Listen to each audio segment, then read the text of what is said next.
I'm not late. You're late.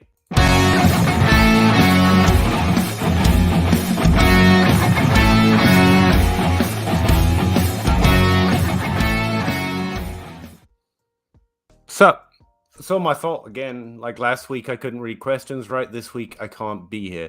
Dynasty Outhouse already let me know that he's going to be sick this week. Hello, 9 viewers. I'm really impressed you stuck around. I really appreciate it. And then just before we went live, one of my works called, and I had to go in. I knew what the problem was straight away, but obviously me being there meant I had to do all the work. And it took too long. And when I got back, Zach's gone. Maybe for good. I don't know. He's writing me right now. So I apologize for that. I'm going to do the best I can. I'm going to get through any questions that come up. If Zach can come back, that'll be awesome. If not, I'm just going to keep trying to do the best I can, which is almost always what I'm up to. But anyway, welcome back to the Dynasty Grind. Sorry if you missed it because you were here on time and I wasn't, and so on and so forth. But let's talk some Dynasty because, God, I need to distract myself at this point.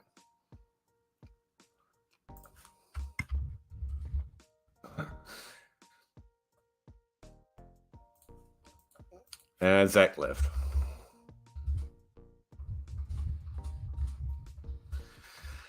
Dan, thanks for being here. And you were actually early, 9:05, which I was too, but then I had to leave. Let's see, 12-team Superflex, 10 start 10 PPR, Pickett and a 23-second. I'm assuming that's Kenny Pickett and Superflex.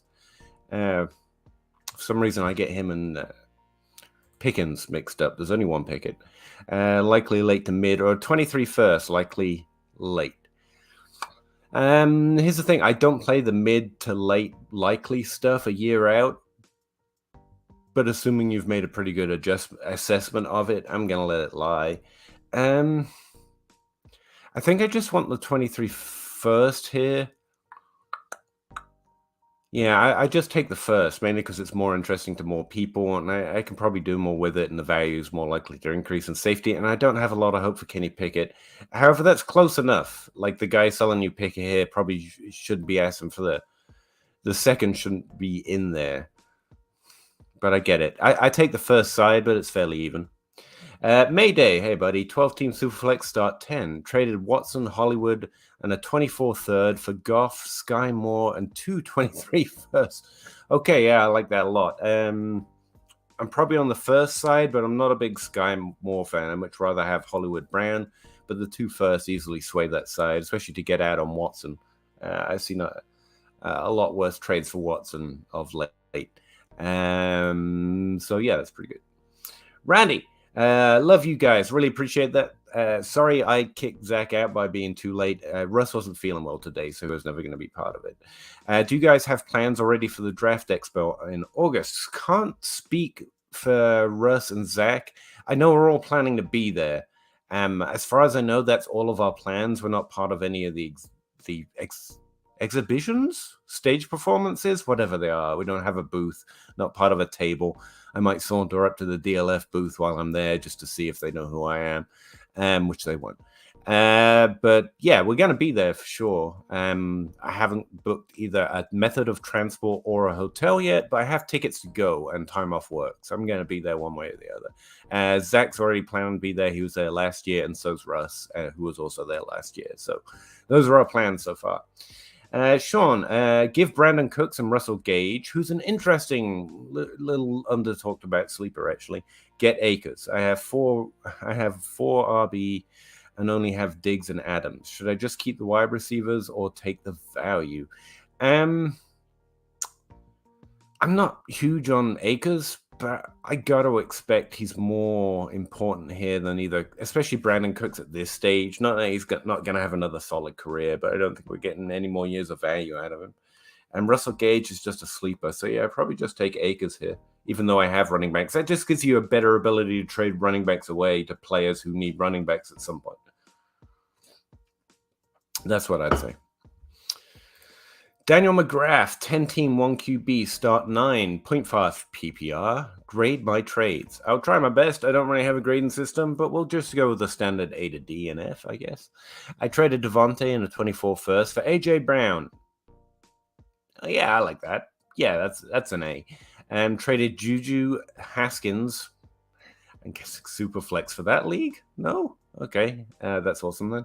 And a 324 seconds for DJ Moore.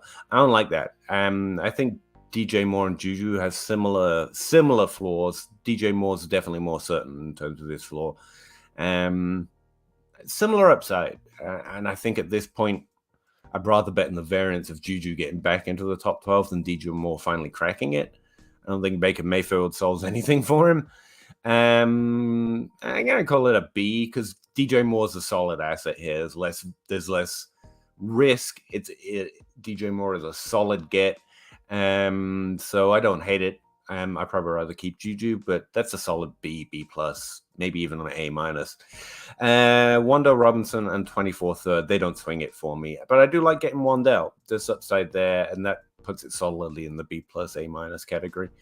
You're a competing team, so it makes sense to lock in that value and AJ Brown's upside. Yeah, I like that. I think he did fairly well. Randy, okay, I have an issue. Me too. Why do folks in our fine community think that Akers is totally healthy? Do they? It feels like if they thought he was totally healthy or totally what they thought he was going to be, he'd be like pumped up like Swift is right now. But okay.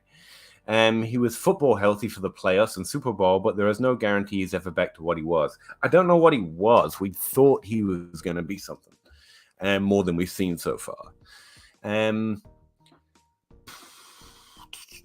don't know. The fact that he could come back and play in the playoffs and the Super Bowl, and then he gets the off-season worth of rest, is probably why you're feeling like we're just considering him healthy. I haven't read anything that suggests he's more of an injury risk.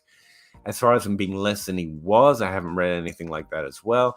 I think Akers is more appropriately valued than many of the same running backs from his draft class, where we still see the upside, even though we've seen them be healthy in their jobs, which makes less sense to me, to be honest with you.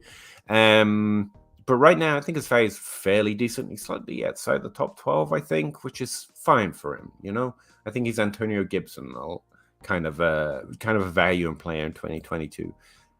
AJ Brown and Kamara for Najee Harris. I kind of hate this trade. 1 QB.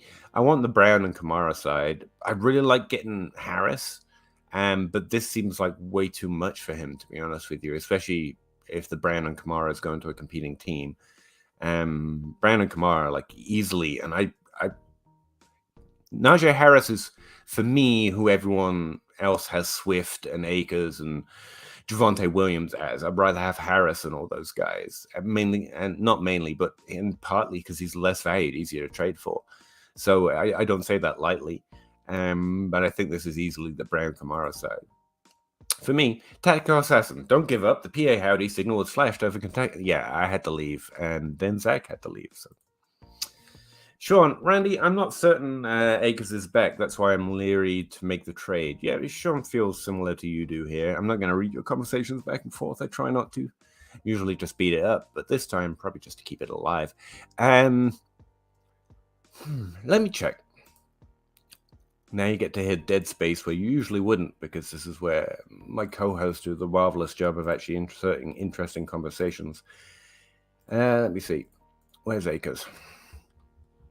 And remember, my collection of ranks and stuff is always going to be a little behind, just because I drag it from a month out. It's usually good enough.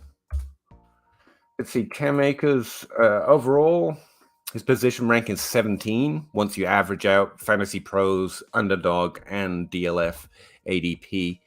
When you're specifically looking across the platforms, he's running back 17 on Fantasy Pros, 13 in Dynasty, 18 in Underdog. So, yeah, this might be a Dynasty thing. We like him because we still think of him as a running back. And Dynasty is probably a little overvalued, but in terms of where he's being drafted overall for 2022, it's probably much more reasonable to think of him as a top 15 running back. So I think that's what Sean and Randy are catching hold of here. Akers could never get the explosiveness that he had. Yet we talk about him assuming perfect health. This seems to me like an area where injury might cover up. Not bad. but things that we often count before we see it. He was explosive and all this stuff, and the only reason we didn't see him become like a difference-making running back is because of the injury. Thing is, while he was on the team, he was always, because the team wants to run a second running back that catches passes. It's not that they won't throw to Cam Akers, whoever the RB1 is, but they've consistently shown a willingness and even a desire to have more of a committee than we would be comfortable with. That's what Akers had when he was healthy. So whether it's explosiveness or is back or not, I think running back 15 is a more reasonable expectation for him anyway, which is why I'm probably not feeling that he's too overvalued right now. It seems probably about right. What up, DLF chat? Appreciate that, Jan. Hey, Zach Linton. Traded Akers 2 mid to late 23 first for Jefferson all day. And he traded my 23 first back for Muth. That's fair. I think that's too much for Muth, but I recently gave it, so I can hardly point fingers. It was in a tight end premium though, and it's a long story. But this is Jefferson side fairly easily, and you even got your first back for a tight end, and that's awesome. Daniel McGrath, who would you choose between Pitts and Kelsey to start in the tight end spot? I've both rostered, and my team is rock solid that I can see myself flexing both weekly. Yeah, I feel pretty safe starting the best matchup with both of them on my roster. Honestly, I think they're both probably going to be top 5 tight ends and difference making in 2022. Who would I put in first? Kelsey. Just let me see that the Giants can get him touchdowns first before I start playing him over Kelsey. But Kelsey's going to be the first guy I start. Daniel McGrath, how about A-Rob this season? It's good value. I feel like he has pretty safe floor given the situation he landed in. If Cup went down, his ceiling would be massive.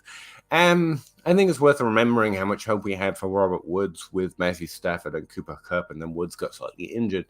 This offense wants to have a dynamic offense that it can use its weapons alternately, so it can't be defended in one specific way, which is a bright idea. OBJ didn't quite work out for that little while they had him. Robert Woods got injured, what was working out before that. If Cooper Kupp isn't on that team, though, I want you to know, I don't think that's green lights for Allen Robinson. I think that team is significantly worse without Cooper Kupp. So I don't want Cooper Kupp to be gone. If Allen Robinson is capable of putting up performances like he has done previously in his career, it's going to be with Cooper Kupp. He should be able to do it with Cooper Kupp, which is why I think he's a value, especially as a potential return in 2022. AJ Brown and Kamara for Najee, or Higgins and Kamara for Najee. I don't want Najee in either of these deals. I wouldn't do either of those deals. If I was forced to do one of those deals, I'd sell Kamara. But both of those are too much, in my opinion, for Najee. And I love Najee, to be honest. Mark Andrews for Pitts. I feel like Andrews has reached his ceiling. I'm not sure he will be able to do that again. In Dynasty, it's also just a matter of ceiling. Pitts is being drafted above Andrews, and we haven't seen his Mark Andrews season yet, assuming he's going to have one. So I'd take Pitts for the upside, both value, and hope he can produce a similar season in points. Remember, last year had a great year, 1,000 yards, still only top 12, still only 11th overall, I think, in points. Mark Andrews has consistently shown that top 5 upside.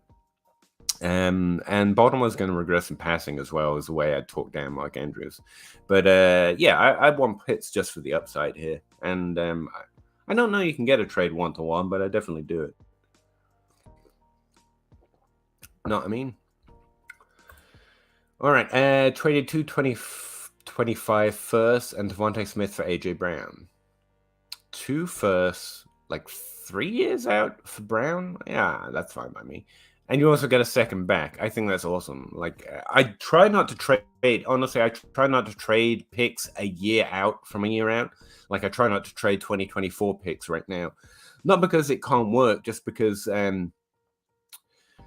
if I do that, then I'll never have any picks, to be honest. So I try and insulate somewhere.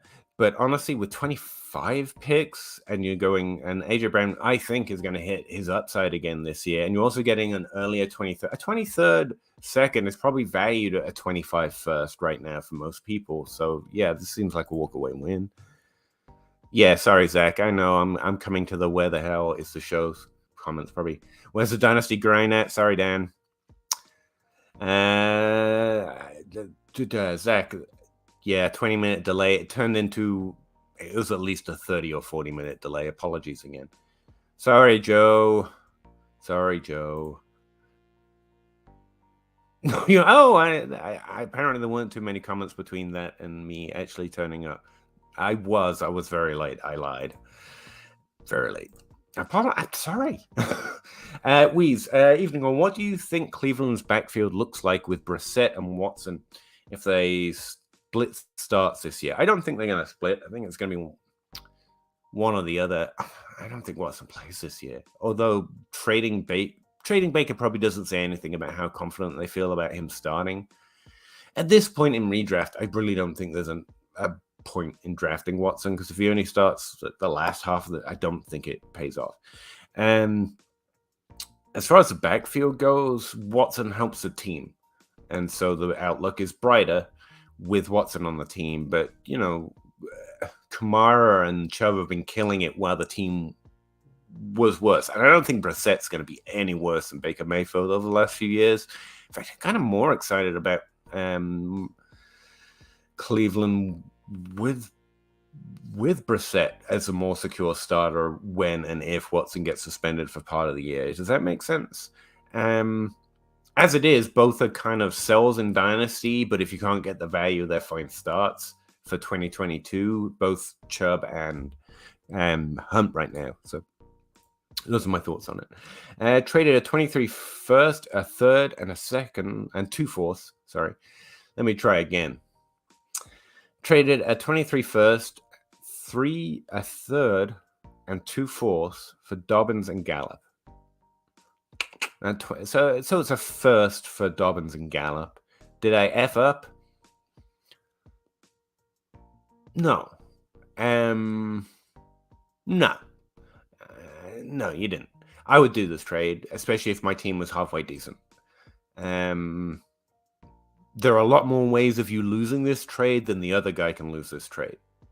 He's whoever got the first has got the safer floor, more insulated value increase, stuff like that. Gallup's difficult because I don't know when he starts or how healthy he is when he does, and he's got no draft capital to secure him after this year. Dobbins, though, Dobbins is solid. He's even got upside. So I think this is a fair trade. Adding the third and 2 fourths doesn't change it for me. It's pretty much just the first. Blitzberg, 12-team Superflex start 9. Would you send a 23 second for Baker or no interest in Baker? It's a Superflex, so you have to have some interest in backup quarterbacks all over the league. But I think that's where I'd put Baker Mayfield at this point. If he becomes a starter, I don't think that helps that team much. I don't think he rockets that team production up so far that he becomes more than just the filling guy for this year. Carolina's, I don't know what they're doing because their young stars are aging, and they've made no moves to get a better QB, and this is not a move for that. By the time you get a rookie and develop him, DJ Moore's career is not done, but we're well past the prime for Dynasty. And Christian McCaffrey, we're already questioning his value this year just because of the injuries. So I don't know what Carolina's up to, and I don't think Baker. I don't want to pay starter value for him. I'll pay Brissett money for him, basically, at this point. That's where I'm at, but I'm a QB dummy, so better late than never. That's what I was kind of hoping. Robert, what are your thoughts on Superflex leagues that start 3 wide receivers and 2 more flexes outside the Superflex spot? Major wide receiver bump? Yeah, I think it's not unknown, but I think it's one of the smaller ways that wide receiver can start dominating, especially over running back, as the dominant currency and also the dominant value and necessity in dynasty leagues. When you're starting 3 wide receivers and 2 running backs, and that's only if it's 2, it becomes much more heavily wide receiver, and the flex spots, wide receiver, yeah, it strongly leans the positional value back towards wide receiver, even if it's not already in a standard vanilla league. Start 10 Superflex. 10 team Superflex, start 9. Get it right, Pete. Half point PPR, tight end, 6-point passing. There's a tight end premium. 6-point passing touchdowns. Was offered Pitts and Tua for Murray. Contender, but it need to be a tight end upgrade. Can't bring myself to give up Murray. I don't blame you. This is on the fence for me because Murray's one of those quarterbacks where you really shouldn't give him up in Superflex. Pitts could be that dynasty asset to make it worth it, and Tua could be good. Unless Tua's absolutely terrible, he should be pretty decent this year. He could even be better than that if his rookie profile is still right.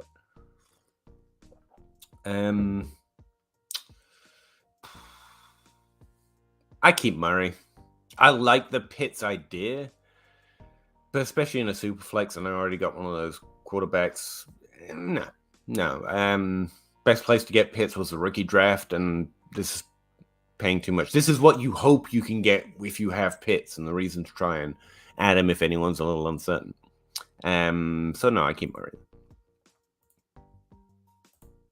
Everyone's here just to talk to Joe. That's what I believe. The chat was here. You all could have just talked to Joe. Russ, enjoy your grind. Some league mates feel like I won some trades during the rookie draft. I had the 101 and viewed it as a leverage in trades. Hard to trade now. How can I rebound with the mates? Sounds like more of a Dynasty House question. It depends. I feel like I'm missing some context here. That like you cheated people. Like it's not like you forced them, right? To make trades. I don't know how you rebound from that. You just try and be open and honest. You try to give people. I try and give and accept trades that help both teams ultimately. If they're unwilling to trade with you because you've won too many trades, it's really hard to get out of that, to be honest. If your league mates have decided, I know a lot of people who do what I do who feel like their league mates always feel like they're getting the raw end of the deal, even when he's giving them good value because they think he knows something they don't. I've never had that experience. But I don't think there's a way out of that. You just got to ride it and keep making honest trades that you honestly think are decent for both sides, but give both sides an edge. Hopefully you get the edge in either value or points. And hopefully some of the trades work out bad and you remind them of that maybe. How deep is the 23 draft? I don't know. I haven't even evaluated a single... Well, I've looked at one player from the class just because he happened to be on the team with 2 prospects from this year. And he looked pretty good. Calling back to the things Zach has said on the Dynasty Grind, you get at least 2/3 of the way through the first round before you start to slow down, especially in Superflex. I think in non-Superflex, it's fair to say there are 8 players who will be touted as top 5 this year. Just guessing from what Zach said here, literally. And if you go to Superflex, pretty much the first round, say the first 10 players should all be valued as like top 5 picks this year. But I'm guessing because I haven't evaluated the class yet. Hopefully when we get Zach back on here next week, I'll remember to ask him that, to reline that out. Him and Russ both have a better idea on the class. Also ask Travis May. Travis May on Twitter. He's deep into the Devi community. What would you need to get to move Baker in a 14-team Superflex? 14-team makes it interesting. Start 9, though. Rebuilding team. I almost any... Like, it's a 14-team, so I get it. But if I get offered a second-round pick, I guess high second-round pick, late first, because it's a 14-team. But still, high second-round pick, I'd be interested in moving Baker. Like I said, I'd probably value him more as a backup one-year starter kind of a deal right now. Alan Davis. Hello. Hello, Alan. Do you, Devi? Not really. Not at all, in fact. Rank your top 3 running backs and wide receivers in the 23 class. Sorry. I only know the one. It's a guy who played in Ohio and kicked the pants of both Olave and Wilson, and so like that's my number one because he's really the only guy I know. Jonas, is injury prone really a thing? I don't think so. Well, let me put it this way.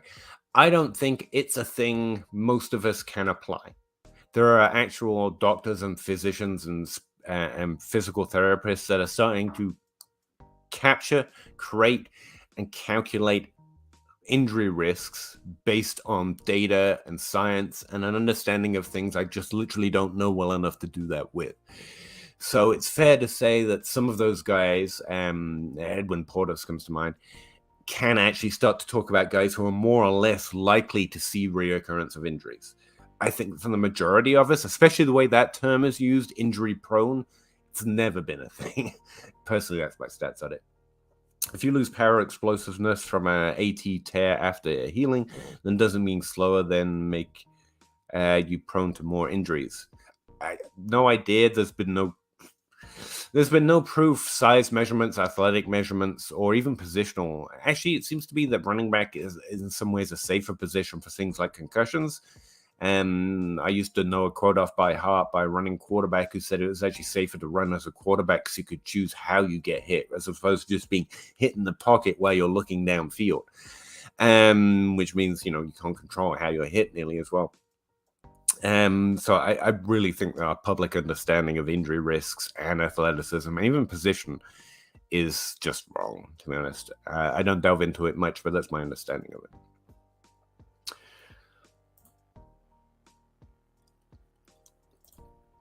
Just discussing injury rate, so I feel free to skip, to be honest. 2025 class is stacked. I'll tell me about it in 2024. There I go again.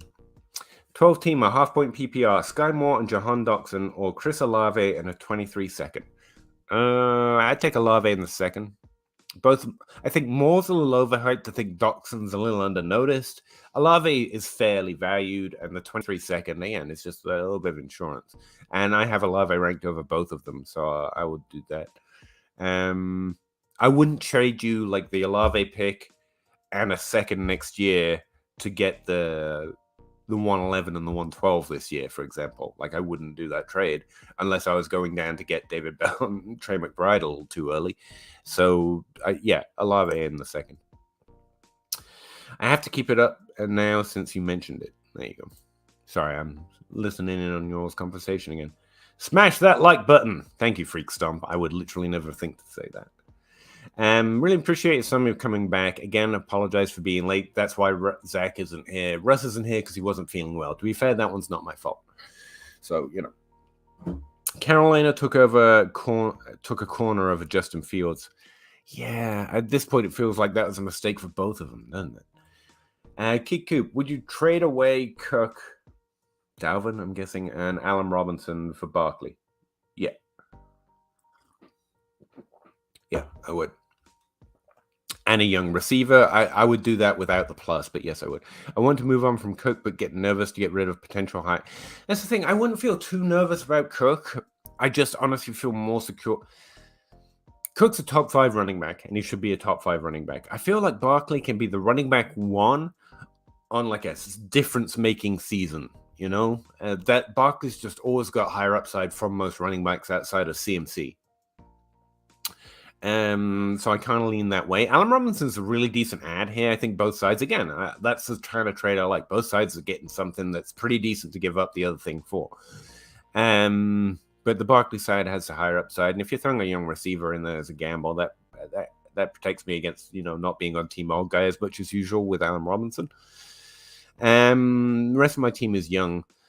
Again, I don't think you have to panic on Cook, but I think this is good idea for a trade if this is what the kind of move you're considering. Peter, so can we expect basically 6 new wide receivers and 6 new running backs as fresh breakouts for the top 12? Yeah, no. Yeah, but no. All right. Since I'm by myself here, I can actually maybe pull out a chart or two. Let me see. What we're going to do is limit to the top 12. I don't know how well this is going to show up. But let me show you one of the things I'm working on to put in my database for everyone, if I can. It's a filterable table.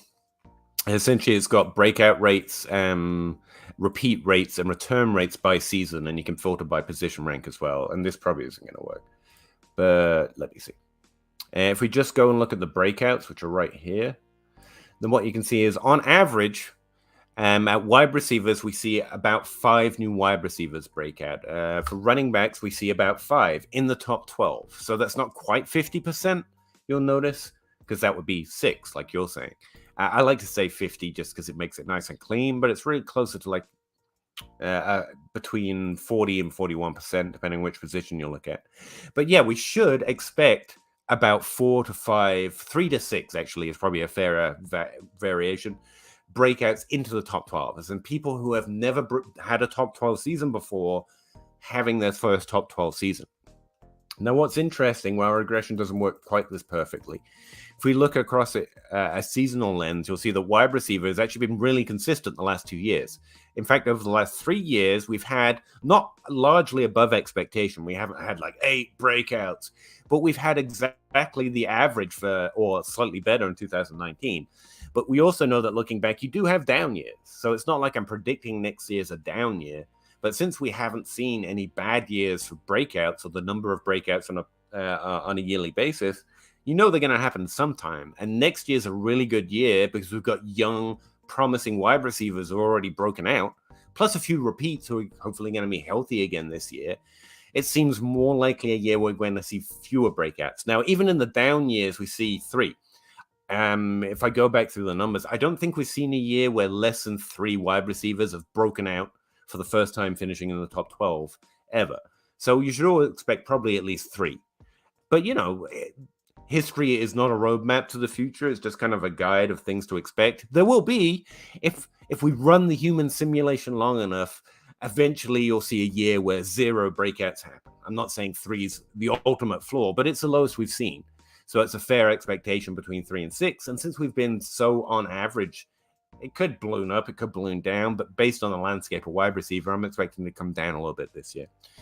Whereas if you look at the running back breakouts, which column is this? This is the second one. Then we'll see we actually have a downturn the last few years. Like we've been slightly below average in terms of the number of breakouts. Remember, the average is about 5, between 3 and 5. And last year just created out. We saw repeats and returns and almost no breakouts. We still saw 2, I believe. So I think it's reasonable to expect that that's going to bounce up closer to the average, and we're going to see closer to 5 breakouts, which is the average on a year-to-year basis. So it's not like there's a hard and fast rule, but I do think there's at least a floor. We should expect to see at least 3 new players, and an average expectation is 4. 5 is actually pretty common at both positions. So yeah, what you say is a lot cleaner and works better on a podcast, but the truth, which is also why I suck everyone, no one likes my own podcast, but the truth is between 3 and 6. And I really think you can follow the yearly trend, see how it's been doing lately, and because you're watching the inflow of talent from one position to the other, by actually going and looking at the seasons. I'm everyone's problem, John. Don't worry about it. Let me see. Fiji.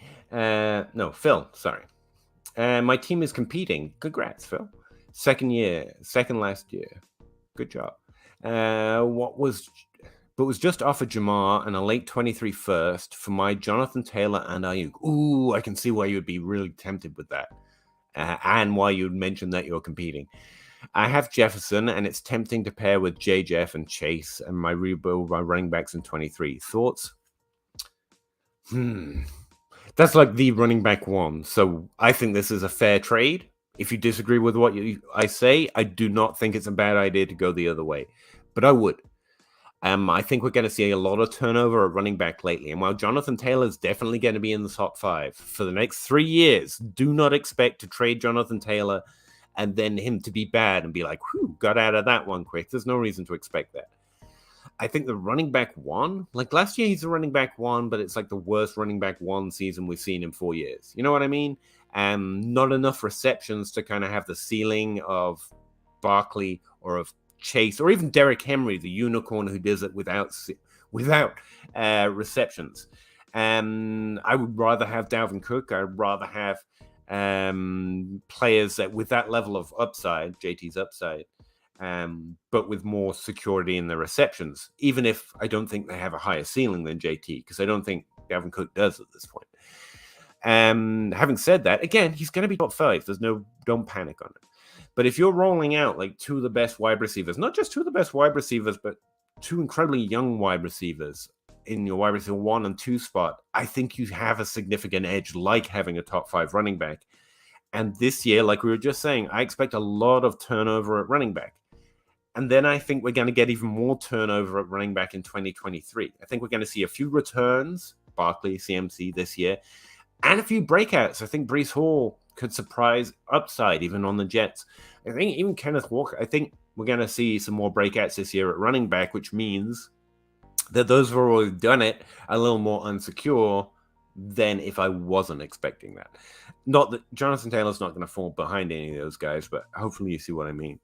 So I don't think it's a bad year to buy into the idea of getting new running backs and securing already good wide receivers, especially when they're young, like Chase and Jefferson. Having said that, Chase and Jefferson are both overvalued in Dynasty because they are young. It's not like they're going to have a season like Cooper Kupp, which was a difference-making 10-year kind of level season. And that guy was old when he did it. So it doesn't increase their upside, but I do think they're going to have top 12 production next year and for years to come, and their value is good. And Brandon Ayuk is also really good, buy low kind of a guy right now, in my opinion. So I like this trade and I do it. But it's so even because JT should and does in this case move mountains. So I don't hate it at all. Either side of that trade you wanted to go to would be fine in my opinion. I would lean Jamar Chase just because I'm expecting a little more turmoil at running back. Not specifically because of JT, just because I think there's more running backs that are going to turn out to be more valued than they are right now. And I want to go try to get them. This is a good year to do that. I just overpaying my savviness evens it all out. There you go, man. I wish I had some savviness. Then people think I always win the trade, but really, I'm playing you handsomely. That's the best way. I wish I had those kind of people skills. I don't mind overpaying when I'm amassing so much capital and studs. Yeah, I'd never mind overpaying in a trade. I want to stand on as many hills as possible, but I increasingly try and take as few stances as possible. Like I want to have very few stances and go all in on them. I've learned that having too many in doing that means even when you're right, you're wrong, because you didn't get enough of them right on the right roster. So it's fair to play towards the average most of the time. And that's what I try to do. But I definitely don't fear it. All right, you got to take your stands. Otherwise, what are we doing here? It's got to be fun. You've got to make your calls. I overpay too, especially when I like the manager. That's overpaying for a nice reason though. I overpay probably for different and inefficient reasons. That's fair. In a 16-man 1 QB league, how differently should I value 23 first-round picks, more or less than other leagues? That's a good point. And again, it goes back to the depths of the 23 class, especially, and honestly, I think I have a good opinion for this because I don't have an opinion on the 23 class yet. And I think most people should play it blind until we're there. Let me see. In a 16-team 1 QB league, well, the fact that it's 16 teams means that a lot of those first-round picks are going to be less valuable than general advice on what first-round picks are going to be. But 23 is likely to bring superflex value, which doesn't matter in a 1 QB. So in a 16-team league, that does significantly shrink the hype around 2023, in my opinion. Especially since you could trade for a first, and despite expectation, it could end up being basically a mid-second round pick compared to most value charts that you're going to see. So I think you should definitely adjust for it because of the size of your league. There's a little less hype around the majority even of first-round picks for 2023. But the thing is, even if it's not there in your league yet, the hype around the 23 class, if it hasn't reached your league mates, I think it's going to. There are too many people who are very good, and so I generally trust them. that are going to say too many great things about too many of these good players. And some are going to decide to go back to school because it's such a great class, frankly. And some people are going to point out, we always do this and rookies don't score points, because they don't, which is why we like rookie seasons that are overvalued, rookie years that are overvalued, because there's more you can do with that. So right now, because I don't think it's reasonable to have a large expectation on who is even in the class, what I'm buying into when I target 23 picks is that the smartest people I know on rookie evaluation that are in Devi are already telling me that there's real talent there, like a lot of high-end deep talent. And the other part is I know the value is going to grow. This is like the Elijah Moore take, which finally paid off at Zach Reed last week, where not only did his value drop after the draft, it's now sunk even lower because of Garrett Wilson and Jets talk. It's, it's going to happen, and so you try and get ahead of the curve. And that's what I'd say about 2023. Even in a 16-man league, I think those picks are going to increase in value, and I think 23 is kind of going to blow your mind by the time we get there about what you can get for it, even if it's a mid first-round pick. I would say because it's a 16 team, you should adjust down towards the general hype right now. Say you value I don't know, what's the scale here? How should you adjust? Don't trade young players that you actually think are good. For example, Rashad Bateman, I'd trade him for a 23 first right now in a standard league. That I would say that's fair value. But in a 16-team league, I would say the first needs to add more for Rashad Bateman. Now, if it's an older player, even though I think they're likely to score points this year, who might be worth a first? Let's try and Keenan Allen. I think that's still fair even in a 16-team league because there's added risk to the age column. If you see how I'm trying to balance it, I can't offer an exact scale, but that's the way I would do it. And because there are more picks that are first that aren't going to be first, and because it's one QB, that depth is significantly shrunk. I would adjust down somewhat. I would try and put more safety on my side. Specifically, one measure, like I was just doing, was by adjusting through the age, but you could also adjust by whether they've proven themselves to be a certain level of production yet, or they have not. And it doesn't have to just be age. But I would try and put more safety on my side when trying to trade for 23 capital because of that extra variance, because of the size of your league. Yeah. Well, yeah, I do overpay certain GMs because I know they have no bargain or rebuttal in them. I think that's a move as well, though, right? Like Dynasty Outhouse will say that, and also that's the way Zach plays. He'll say yes or no. And John Bosch, there's no point in sending him an offer that you think's on the bottom end of what you'd pay, because he's going to say yes or he's going to say no. And the more trades you send, the more likely he is to say no. So you're best going in with what you pretty much expect to be your best offer. And he'll say yes or he'll say no, and then you know where you are. And you're not going to antagonize him and make him reject trades that otherwise he would accept. And it's the same with Zach. Like, Zach doesn't do the haggle back and forth. So there's no point in sending Zach a trade that he might say yes to. Either I think he will, and I think this is pretty much as I'll pay, or it's not. And there's no point also with Zach, as he's mentioned on here, there's no point adding seconds and thirds like they make up value. He doesn't care. It's got to come full. People, especially FF managers, are leaving good working relationships with trade partners.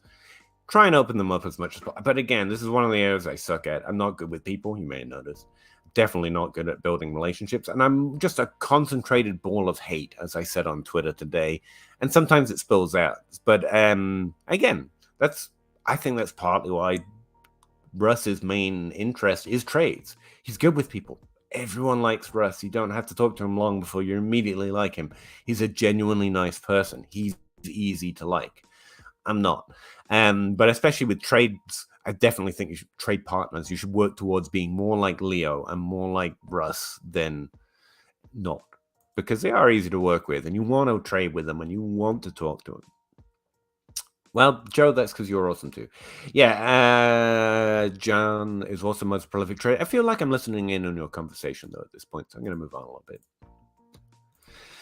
I can listen to Peter talk about the hit rates all day. Yeah, that's definitely not because of my voice, so I'm glad you're interested in hit rates. Again, I try and move away from what I think of as hit rates these days.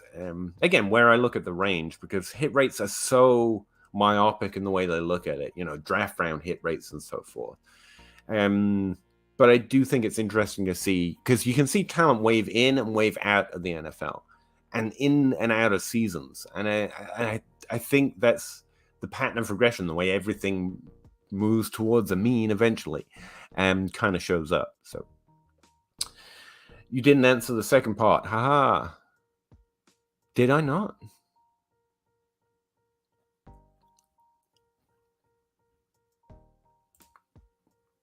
For new running back breakouts, what traits or data points do they need to have before breaking out? That's interesting. And I wrote all this up for DLF. I guess I could read some of that out, or instead just look at my table. I don't know off the top of my head. I did find that initially I thought that running back production didn't matter as much. Like you could break out from nowhere a little bit more.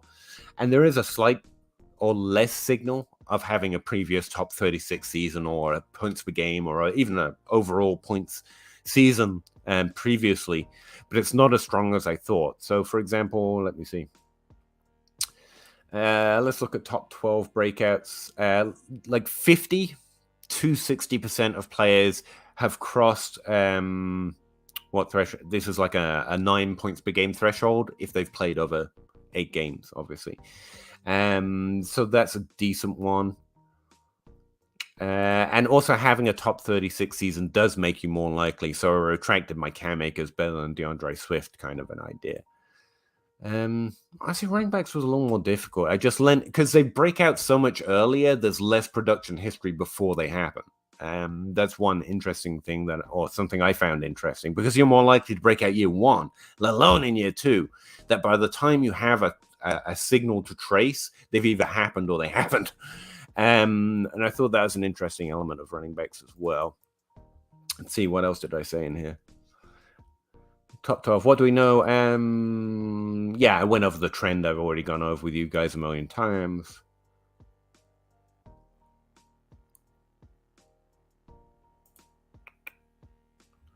Most common breakouts, draft capital. Then I look at the trend based on draft value.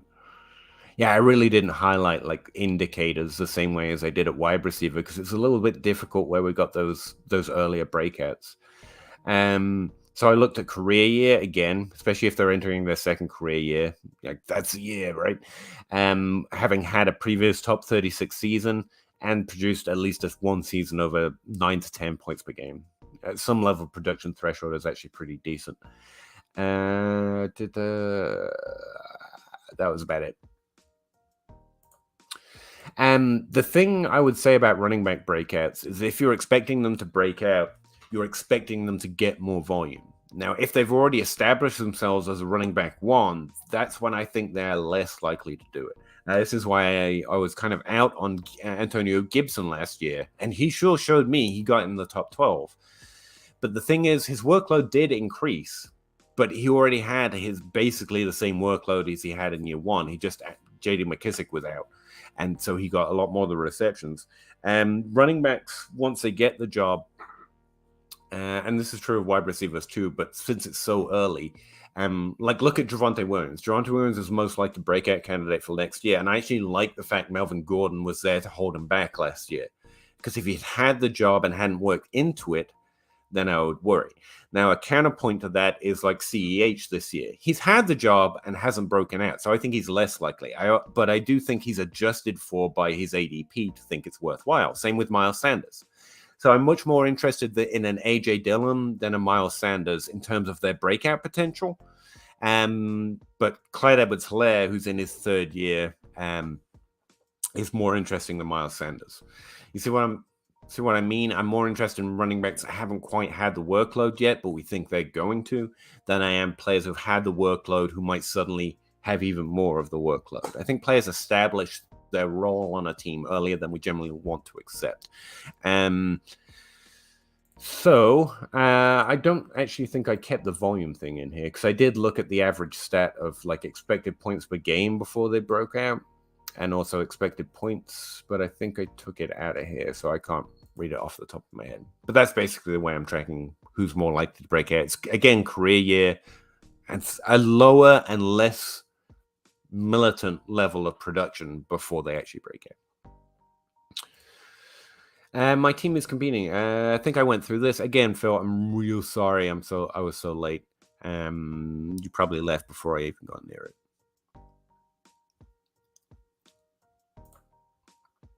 There we go. We're back to the start.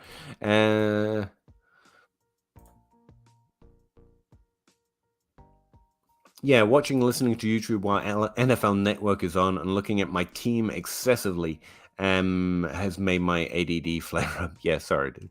Appreciate you watching. I didn't say it. Joe. I swear I see you in all the pods I watch in the chat. Yeah, I see Joe everywhere too. Like, honestly, are you really even doing anything if Joe's not in the chat? Honestly, that's how I know this is still worth doing. I have 323 firsts. All of my teams who missed the playoffs last year are going to be that improved by all accounts. I'm stacking back-to-back championships. What's next?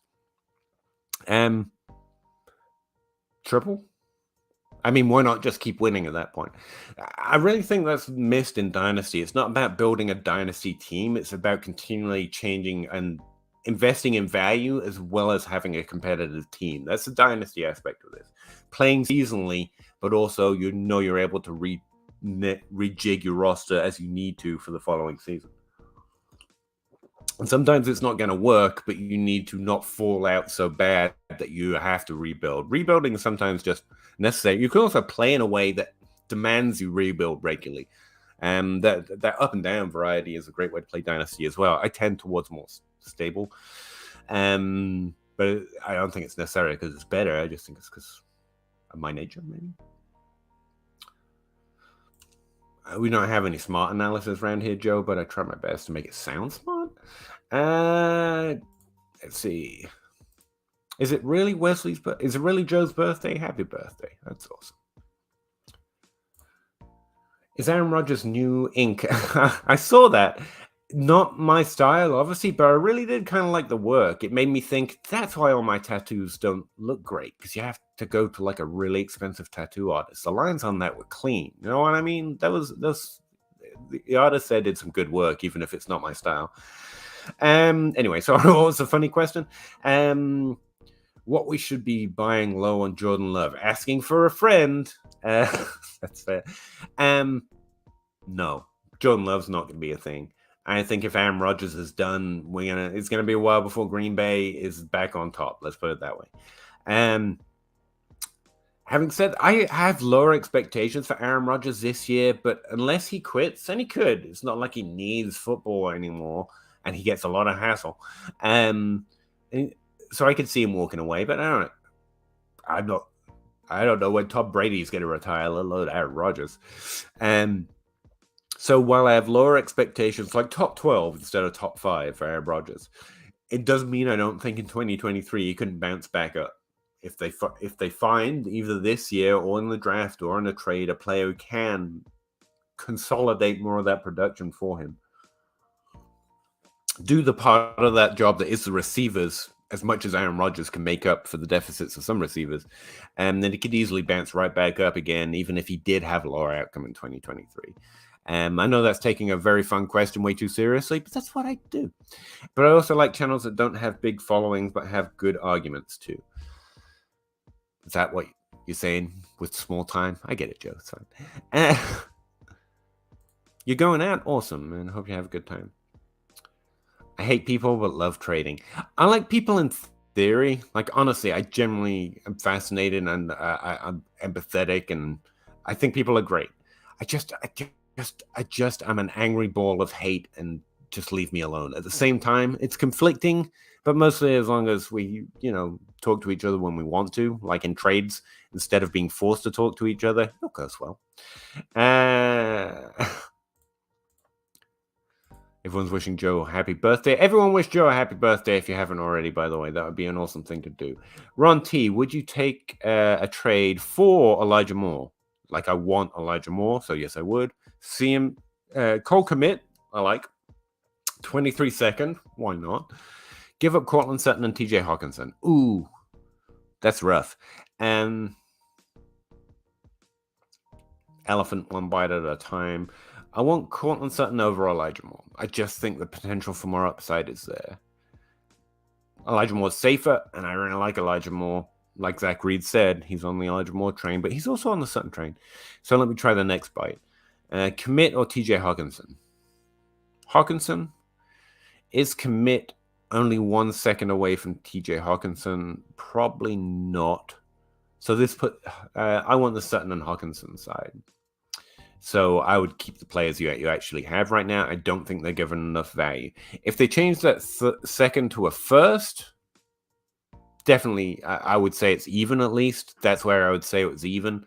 And then I decide, do I want the upside of Russell Wilson with Sutton, or do I want the value and perfectly viable top 24 player that Elijah Moore is? That's where the line is for me, I think. As it currently is, I'd take the Sutton and Hawkinson side, or keep Sutton and Hawkinson in this case.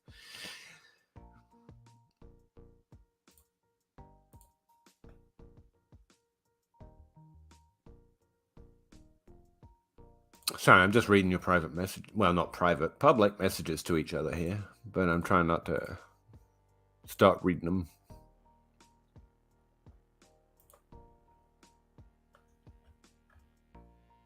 I will find another thing to talk to you about, don't you worry. I came in and the first thing I heard was Joe Sanchez was in every chat. I agree.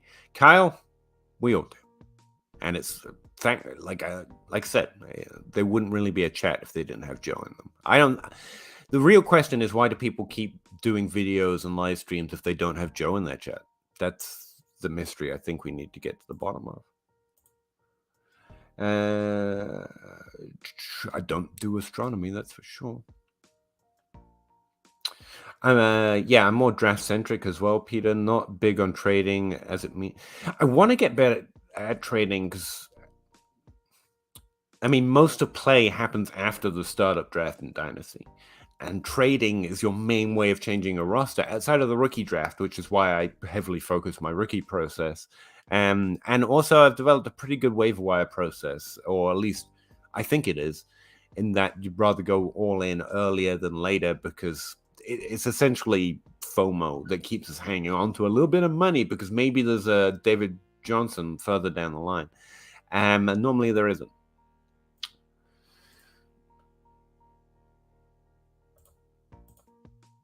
Thank you, everyone.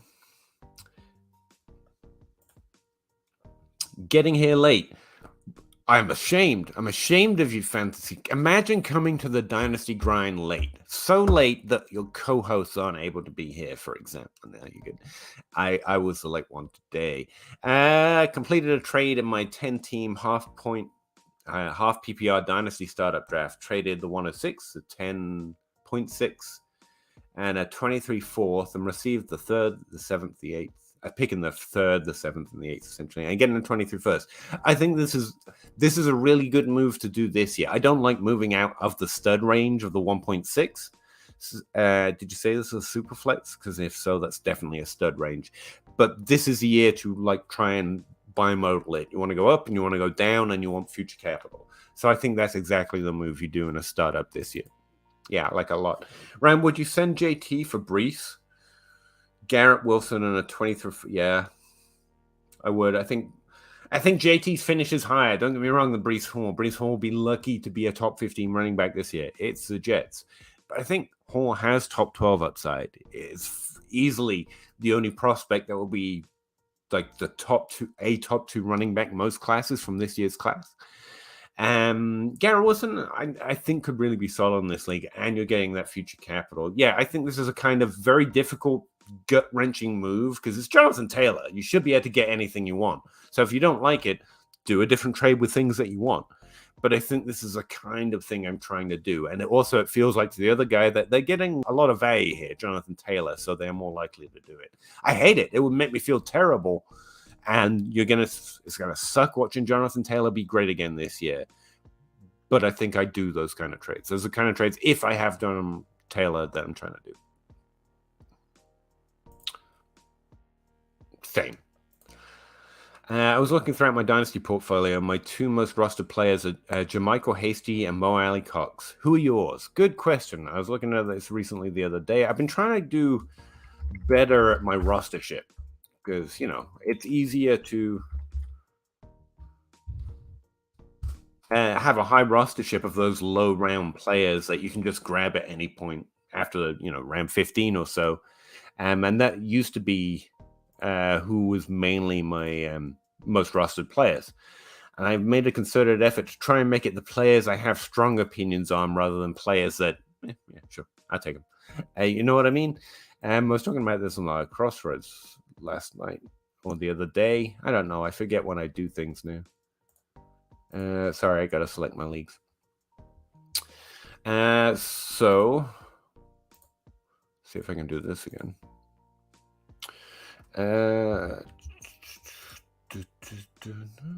My highest rusted players now, like across all positions. Oh, sorry.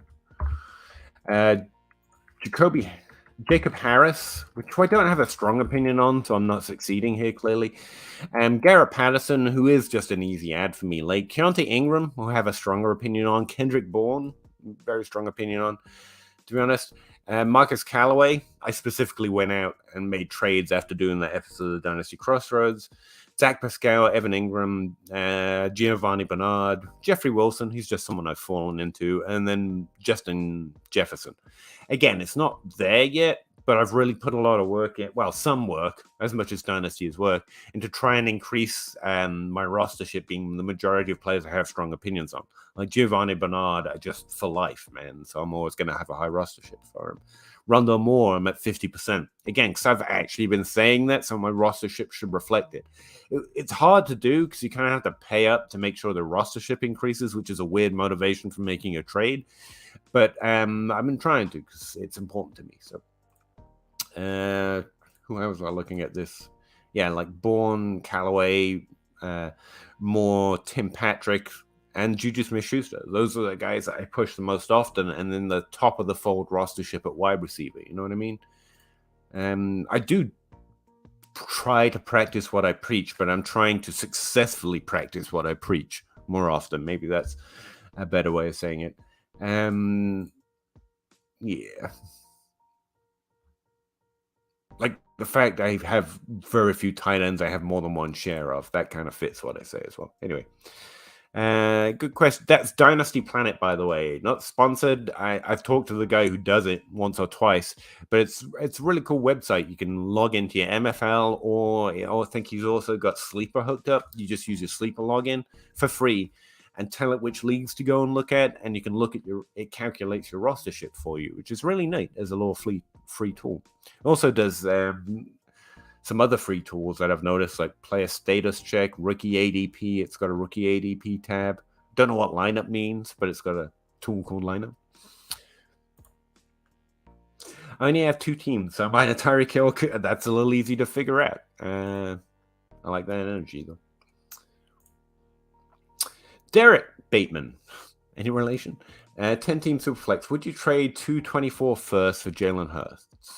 In a Superflex, yeah, I would. Yeah, I honestly think, unless he really bombs this season, I think Hurts is a starter. They aren't just waiting till they build a team to go get that guy. I mean, they're leaving that option open for themselves smartly. I think Hurts is a top 5 QB again this season. I think they're pretty happy with it. I think the receivers he's got now are actually going to help him out a lot. So I don't mind giving up 2 firsts for a really good quarterback. Is pretty decent value in a Superflex, and I think you can get it on Hurts because people are still a little unsure, and I think he's proven at this point, so I'll go all in. QB dummy, don't forget, but that's where I'm at. Yeah, Pierre Strong, 50%. Again, unfortunately, that's one of the he's easy to get. He's the guy left on the board in the 3rd round once all the guys I really, really want, they weren't in some draft that I wasn't able to trade up for. But yeah, he's been a really easy ad. Like, again, but he's someone I'm just falling into. It makes sense in landing spot. He did stuff in college that was fine. I can't say I have a strong opinion on him. Unfortunately, my rostership isn't perfect yet. No Daniel Bellinger exposure. Makes me sad. Sorry, yeah, no. My most rostered T. Higgins and AJ Dillon. That's good. I mean, again, that's what I wish my rostership was. It was just, purely the players I like the best. Now, where I do try and play a value game, it's never going to work out perfectly. I'm going to get Pierre Strongs, and I'm not going to feel bad about it. But I do want it to look more like this, where, a lot of my highest rostered players are those that I have the strongest feelings and opinions on. I think that's a more fun way to play it. For me, those who are top 6 of my 13 leagues, like Peter was mentioning, I'm reading about myself here, they're just too easy to acquire. Yeah, and that's, again, especially like I've got probably 6 Dynasty leagues right now. One of them's a contract league, so it doesn't really count. And I find that to be a nice number. I always want to add, but I never quite do, if you know what I mean. And if I start adding, then I start finding it difficult to keep up with the waiver wire. But I think I found my sweet spot. But yeah, it's too easy to have a high rostership of some, like Marcus Callaway. I actually had to go out and trade for him because I wasn't drafting him back when. So the players who are easy to acquire, I want to make the players who I am most interested to acquire that are of that low value, though. So it should be better. Like, I should be able to turn more of that Pierre Strong into County Ingram, for example. Similar value, just because I missed out on them. I should be able to turn out. I'm not going to get anything on Andy Isabella. Let's see, who have I got here? I have diminished my Marcus Brown exposure, by the way. Just because he's normally the guy I have him value to try and do this with. Because no one values him until you start trading him away for, pieces. I went out, I tried to make Devontae Smith a thing. Like, I put it out on Twitter and said, who should I try and increase my rostership for? And I was only able to grab 1 share of him so far, believe it or not. So he's sitting down here at 16%. But I am trying to make the effort.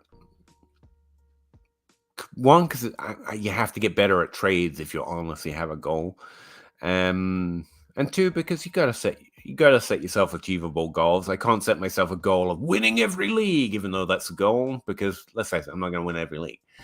I'm not that good, not that smart, and I'm playing against good, smart people. Not going to happen. Plus variance. But I can set myself the goal of making sure that the most rostered players on my team are the ones I feel strongly about. That seemed like a nicely succinct. It doesn't say the best players or don't have to hit, but the ones I have the strongest opinion on should be my higher rostered players. I'm not quite there yet, but it's getting better. Or it's getting closer to that goal. How many teams does everyone run? Again, I'm currently running, let's see, 66% is 4 teams. I'm pretty sure I'm in 6 Dynasty leagues. One's a contract. Let's see, I can count them. 1, 2, 3, 4, 5, 6. Yeah, I'm in 6. 7 sounds like a nicer, luckier number, doesn't it? Nah. John's in 2. I'm counting 3 salary cap contract leagues in those 13 Dynasty leagues. So you're good, Peter. Yeah, I'm including the salary cap leagues. I don't know how I'd weed it out, but it does feel like a different kind of animal. Yeah, all those leagues are Dynasty. The only redraft leagues I'm in are like the Eliminator leagues for Superflex, for Scott Fishbowl to raise money through John Bosch's management.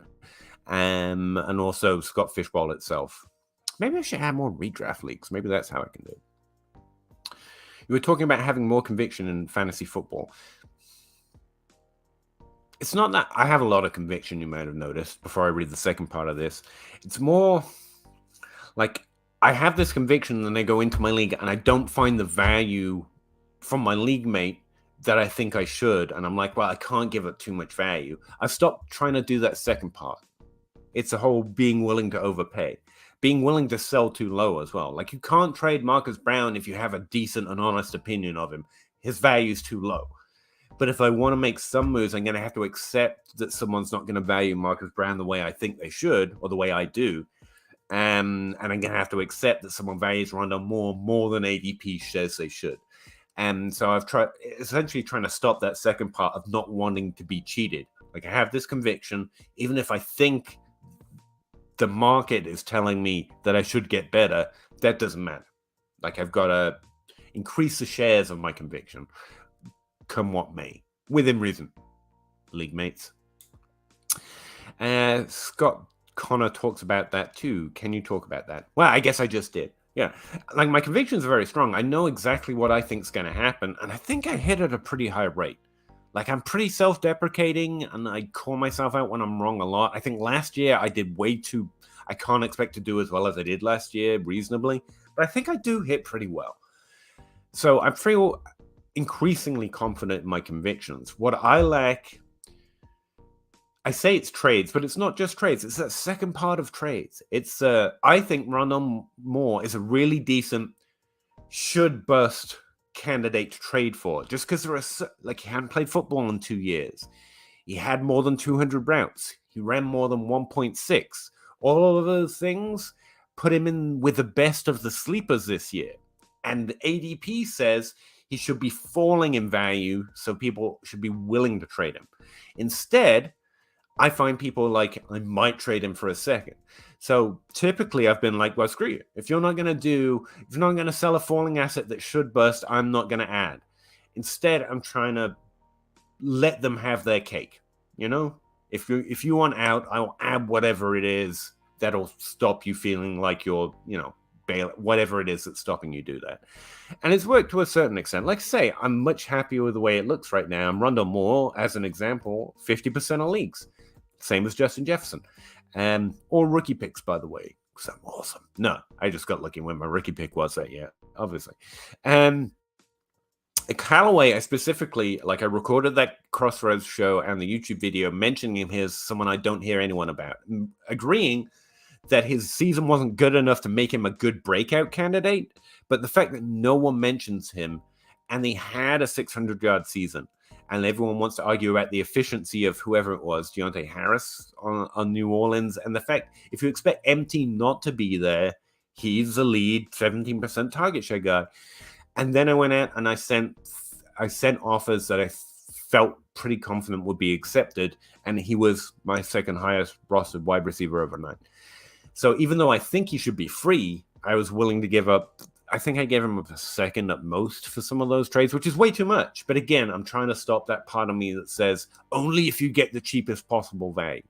That's probably as much as I can talk about it right now, unless there is a specific question. Do you play any best ball? Yeah, I do. I love playing on Underdog, not because I don't track my results. I don't track the data. I use Underdog ADP just for an insight into redraft or upside kind of plays. One of my dynasty leagues is actually a best ball league. It's one of my favorite because there are just sharp people in there, and I get my butt kicked a lot, but I learn a lot. I like it. So I like best ball a lot, and I love playing cheap. And I'll put them out on Twitter as well, not because I'm going to win everyone's money, but because it's fun. And you get to do a draft. The draft is the favorite part for everyone. So I play a lot of redraft best balls, and I've got one dynasty league that's a best ball. I'd be willing to add more. I've got two leagues that run as best balls because Kaleidoscope does as well. That's an interesting and weird league. So I've got two best ball dynasty leagues, and I do a lot of $3 best ball leagues just to have fun drafting. You only run 4 teams. I think especially if you're running high stakes teams like you are, Joe, that's probably a much better number than 7. Some people would probably operate better at 20, even in high stakes, to be fair. But I like to be able to think about stuff. And if you're trying to process everything too quick, like just a waiver wire, the number of little clicks you have to do to make a waiver wire move, and then you have to do it for every league. Once it gets beyond 6, I'm like, this is too much, even in low stakes. So I think that's a fairly good plan. And everyone has a different limit. It's not about how smart you are, how much you can do, or how much of a dynasty grinder you are. It's a random number for everyone where they feel like they have the most fun with the right amount of effort. And everyone's got a different number. And you should play with it. If it's too much, cut down. If it's not enough, increase it. Everyone's got a different number. I run 1, but 52 roster. I get like another way to play around with that. How much dynasty do you want to be doing, right? No, I like that. I prefer more vanilla leagues anyway, but yeah, that Kaleidoscope league that I'm in,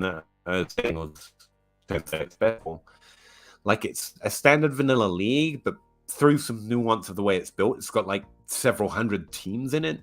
It's really interesting. John Bosch comes up with some interesting ideas, I gotta tell you.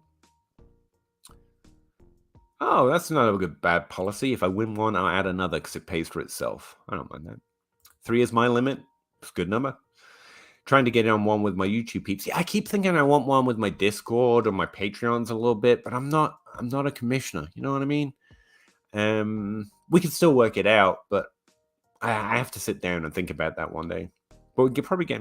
No, we got time before the season. Maybe this year. Think you skipped my question by mistake. Did I? I apologize, Ron. Let me see if I can find it. Traylon Burks and a 23 third for Rashad Bateman and the Green Bay depth running back, Tyrion Davis Price. Which side wins? I think it's a fairly good trade, to be honest. I think Bateman should produce more this year, but I think Burks' value, if he does anything good, should be higher than Bateman by the end of the year. So you've got a nice seesaw balance going here. Davis, Price, and the third, and neither of those move the needle much for me. So this is pretty much Burks for Bateman. By the end of this year, I think you'd rather. I expect that you'd rather have Burks. This is going to be a rough year for rookies, but I'm going to stick by that. So I think the Burks side, but the Bateman side's a lot safer, so it's fairly even. But I'm going to say the Burks side, just to be clear. Good trade. All trades should feel like a seesaw like that. If you don't feel conflicted, then right or wrong, one side's probably, unless the other side's making a great move that me or whoever's evaluating it doesn't see coming. There's probably been some trickery. I like trades that seem to have something for either side. Be convicted on process and strategy. You see, that's the thing. I've got very strong convictions in that area, while trying to allow the space that I'm at least 45 to 50% wrong, or even 55, 60% wrong some seasons, and that other people should and could, should and shall, and should be encouraged to hunt their own process, right? I'm lividly virulent about what I think should be my process, while at the same time expecting everyone else should have their own and it should differ from mine. But I do have convictions about how I should play. And it's about executing that in trades, essentially. Again, that's why I say I'm weak on trades. It's not like I can't talk to people. I don't send out trade offers, or I don't know what value is. It's getting what I want done reasonably close to value, or just giving up on value and getting it done, I struggle with. I give you an example. Like right now, the best piece I have to trade in the DLF Pods League is CD Lamb. I know I am the highest on CD Lamb, but the players I want to add for this season are all valued below him, probably for most people in that league, which means that instead of just holding CD Lamb so that I can go, CD Lamb did good and you all will lower on him than me, what I should do is accept a lower value and trade him for the pieces that I want this year. I so far have not done that. I have bugged people in their DMs, like, would you be interested in this kind of trade? And most of the answers are yes. Like, I asked Russ. Russ has got Deontay Johnson. Deontay Johnson is very below CD Lamb. I asked Russ, do you think that's fair? And he said yes. Now, that's not saying he'll give me the exact trade he wants, but it means I should be able to trade CD Lamb to him for Deontay Johnson, who I think is slightly undervalued as well, at least as a potential repeat, and get a plus that can help me out somewhere else. I should probably do that trade, but I don't want to because I'm the highest on CD Lamb. I haven't been able to think my way outside of that little box I've built myself for, but it's an example of how I'm not making moves that I want to make for this year because I want to hold this position. And no, that's an example of the thing I think I need to get better at in trades. I can't get out of this little, I just want to keep CD Lamb box. There you go. 2 Dynasty and 1 3-player Keeper Leagues. Keeper Leagues are fun too, man. Whatever anyone enjoys, obviously. And I'm not saying like, Pat, you enjoy your little thing. Easily as challenging as every other format. And I've helped other people out with keeper trades. It's really interesting how you can have a process for how to decide to keep players. I actually find them fascinating. So, sorry, I didn't mean to get into that. Let me see. Same to everyone else. New York C 86718, who's been I asked a few questions and I didn't read the name. It says, good luck this year, man. Hope you win some cash on Underdog. I don't know if that's directly to me or someone particularly in the chat. I'm going to take it as it is to me and share it with the rest of the group. I hope we all win some money. Did I win money last year? I don't, again, where I don't track it. I put about $20 in, and I've had $120 to spend in leagues this year. But I will say I've noticed Underdog started giving me like $10 here and there because I send out the, hey, join my draft, and some people signed up to join it. And when you do that, it sends whoever set up the league like $10 in their account. So I don't know if I won $100 or if that was just people signing up to come kick my ass. It looks like it was about 50-50. But I had a lot of fun drafting, and that's why I like the $3 leagues. Even if I never get any money out of it, it's really fun just doing the draft. And occasionally you bump into people you know. Like Linda Lyons jumped in my DMs the other day, which is very rare that I ever get to talk to Linda, so I was excited. And she was there to complain that I drafted Justin Herbert just ahead of her in one of those drafts. And that was just fun. It's fun when you run into people that you know, just casually playing some leagues, you know. And Linda's awesome. Follow her. And good point, Kyle. I think I would prefer the flexibility of 2023 thirds and go with the Burke side, but it feels very close in value. I think that's fair. Yeah, I'm a baby high-stakes player, which means you're a giant high-stakes player compared to me. Again, $3 is more than enough for me to bet on a draft. Yeah, it's really tough. Got offered, so I figured I'd ask to see if we have the same thought process. Oh, Ron's talking to Kyle here. I think he's talking to someone else, but I've played poker once and I won and I wasn't invited back. It was very strongly beginner's luck. I don't really know poker. I only started playing 2 years ago, but my talent is knowing who to listen to. Nice. My talent is flexibility, I think. Setting up strong rules, but only as they become apparently obvious. And also a stat. I don't know what my talent is. I'm very willing to listen. I'm very willing to be wrong and just move on from the things I thought before.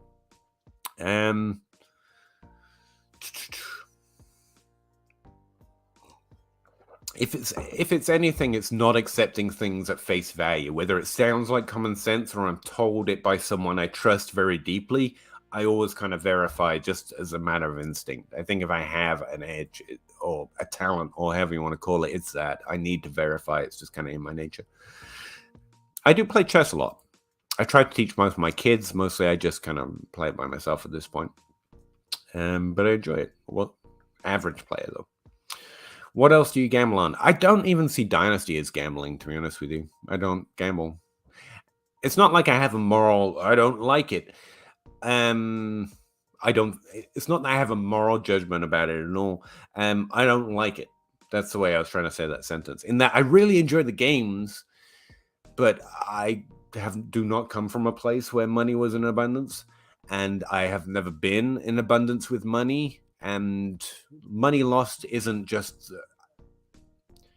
it's grocery money. In my head, even when it's not like we're not comfortable, don't get me wrong, but I give you the story. Me and my wife took our vacation through Arizona to see the Grand Canyon and stuff, but we started out in Las Vegas because where else do you start out? And we had a great time there. I actually love, as an Englishman, getting to see the West Coast. That's my experience. And we got to see Vegas, and it was an amazing place, and I love the casinos and the history of it. It was just a really interesting time. But obviously while you're there, you gamble because that's what it's for. By the time we left, I had been up like 200 on different machines here and there, and so had my wife. When we left, we felt so low that actually took us a few days of our honeymoon to start feeling happy again. Because those first few days we spent in Vegas, we had a great time, but we lost grand total up and down $40. And we felt sick about it for days. $40. It's a vacation to the West Coast. We were spending a lot more than $40. $40 was nothing, but just, it's not that it's a lot of money or it's difference making. It's just, it's not that it's right or wrong. It just doesn't feel good to me. which is weird because that doesn't even make logical sense. I would spend $40 on going to a theme park and would have probably about as much fun as I did in Vegas, but for some reason, that sense of loss, my internal self doesn't know how to calculate that, and so it just leaves me feeling bad. And I'm like, I just don't need it. Like, I don't believe in rainbows or lottery wins. I don't think that's how most of us are gonna succeed in life. I think it's mostly that little carrot on the end of the stick that makes you keep doing things for the people that actually have money or do win the lottery by birth or actually winning the lottery or hard work. So I actually think the upside, the fun end of it was the game, and it left me feeling bad. Not because that's how I should feel, it's just how I ended up feeling, so I go in for it. I have to say, I really did love a lot of the games. The casinos are so much fun to be in, but that's why I don't gamble. Not because it's logically you shouldn't do it or anything like that. I don't like the feeling it left me with. I didn't like the feeling it left me with when I made money on some of those games. For some reason, that felt icky. I don't know. I'm just not built that way. I'm built worse. Sorry, that was way too long for a very simple question, but I can't think of anything else. I really don't think of Dynasty and Fantasy. It is, very clearly it is, by the way, just in case there's anyone in here not thinking they're gambling money. And that's why I keep my stakes so low. It's basically paying to play a game with my friends as much as I would pay to do anything else. And as long as I can think of it that way, it's very fun. If I think of it as trying to win money, for some reason, it leaves me, even when I win, it feels bad. So yeah.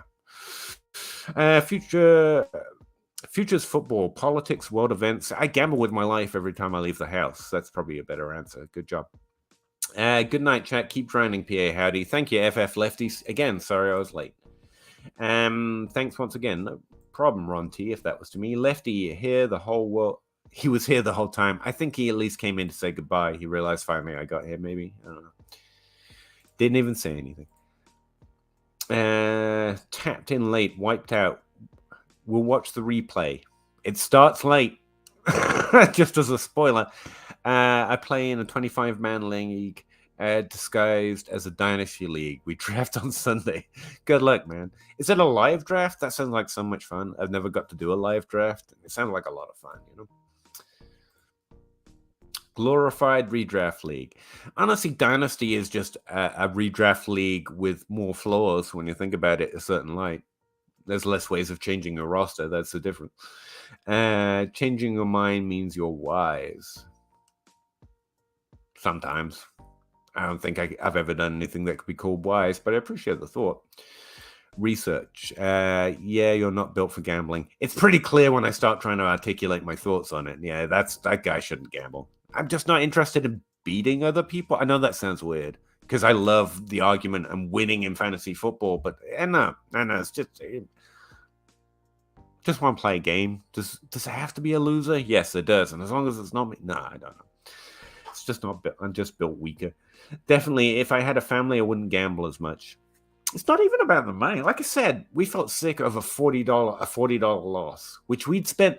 I mean, if you've been when we were there, I know the prices in Vegas fluctuate a lot, but like $40 would get one of us a meal. So, like, we were technically wasting more money on Coke than we wasted on gambling. But I don't know. I've said it as clear as I can. I don't think it's a intellectual thing. It's just something that I enjoyed. I really enjoyed the games though, but the gambling aspect, like if you were just paying to play the game, honestly think I'd enjoy it. Because the games are awesome. I love cards. I love those little roulette tables. I really love pulling little levers and watching the numbers spin round and the feeling you get that you can predict where the thing's going to land. There's a lot of fun games there from dice. But yeah, there are games that are free, you know. Buying into a league is gambling. It definitely is. Again, to be clear, where there's actually gambling problems out there, and almost every DFS show starts out with the Gambling Anonymous hotline is.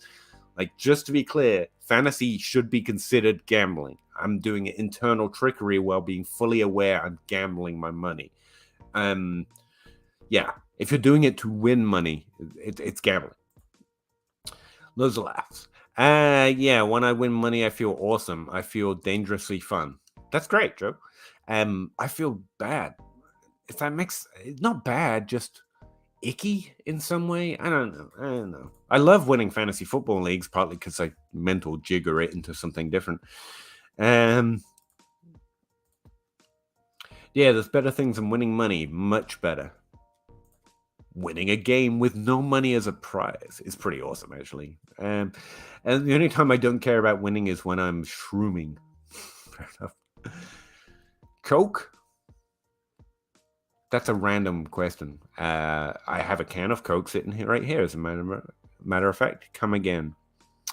I think we both missed something here. Oh, what is shrooming? I have no idea, honestly. I just tend to pretend I understand when people use slang that I don't know. It sounds like there's either some sort of fun, youthy game that I'm not aware, or maybe it's hallucinogenic mushrooms where they're legal. No idea. I'm an old spreadsheet guy. I don't know about the cool things. Wow. While I was gone, I got a lot of Twitter messages of people asking me why I was late.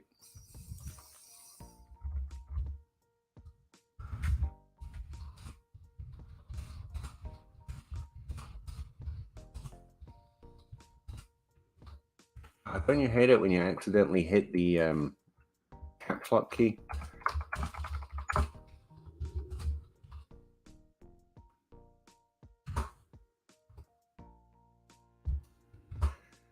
See, the thing is, and I don't mean to complain to you, the people that I let down by being late, but like this is legitimately the 3 hour period of the week I look forward to. Now, don't get me wrong, getting to see my kids and my wife, it's a different kind of happiness event. But the thing I look forward to doing that isn't spending time with my family is this 3 hour period.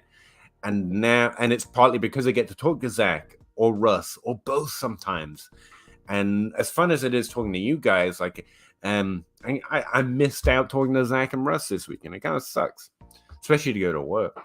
So not to complain, but just so you know, I got hurt by it too. Like, legitimately, that makes my worst significantly worse. So I'm getting a comeuppance of some sort, just to be clear. But again, since we started, this is literally the first week we're even late, let alone not run.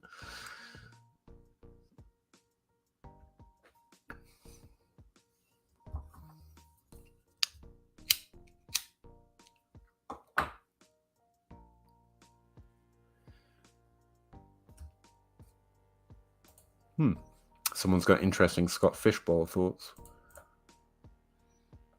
Oh, sorry. Legal. Okay, so it is hallucinogenic, magic mushroom type things. It sounds like it would be that, but again, the language of the youth can be very confusing. It's an antidepressant. Do the research. I would, but I don't need them. Did that sound flippant? Didn't mean to be. Like, I would research it. It's just not an area. Fair enough. I know, kind of miss Zach and Russ. Yeah, it's always fun getting to see him. I got to talk to Zach yesterday from my own podcast that I've got to cut down and edit and release next week. And with Jacob, it's not the same. It's not a Dynasty Grind. It's not us kicking him with you guys.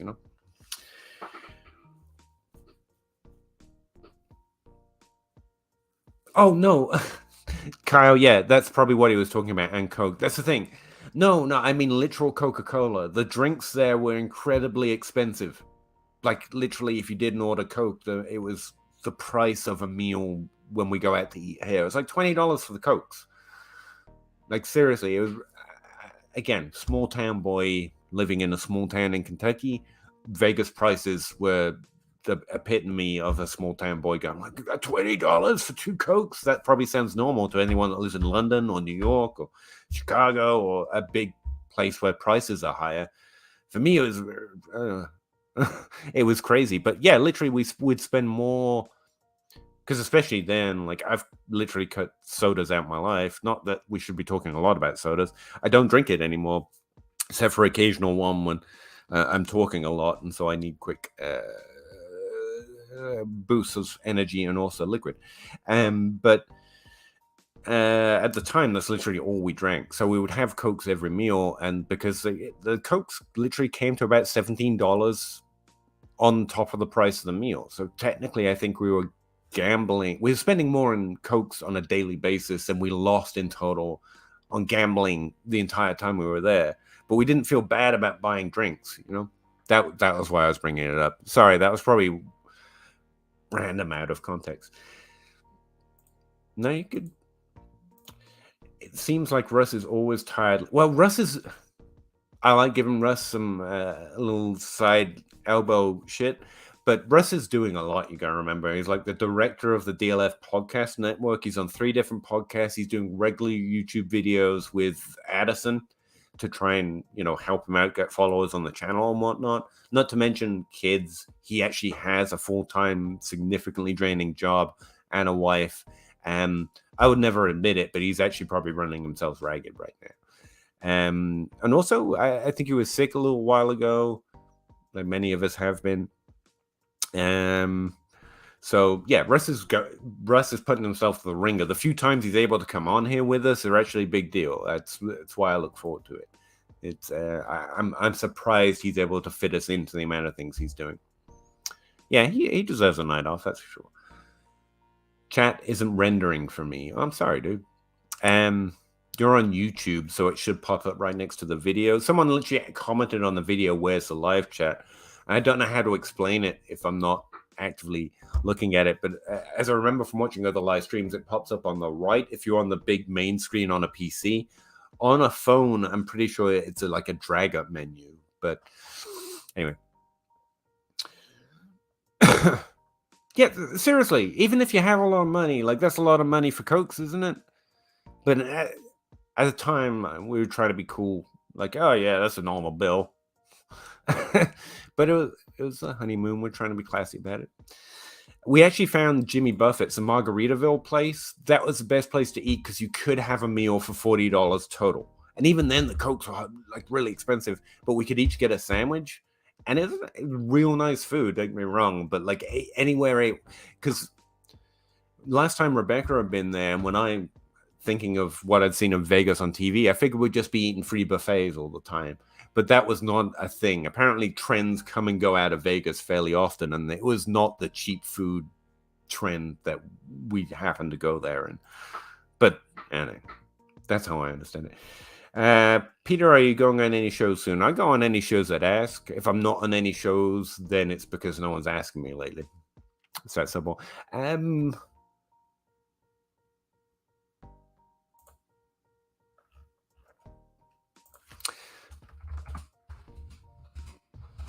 Sorry, someone's writing me.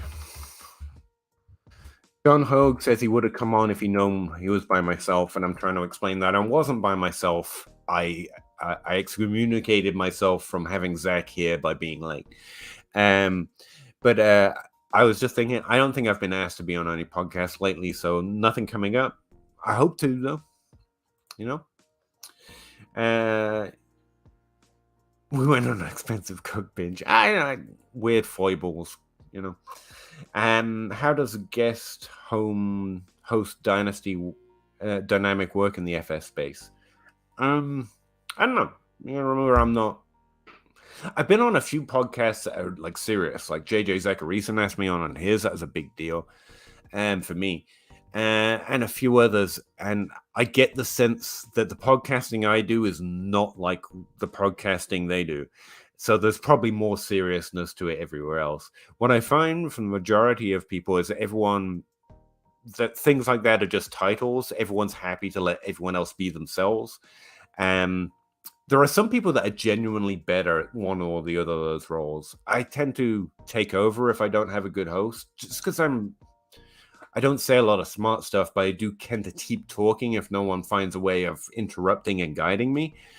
So if you've got Cal from the DLF weekly show, or J Mike is an amazing host. He asks questions that are very surprisingly precise. They push you into answers that you didn't have when you came on. That's a unique skill, actually.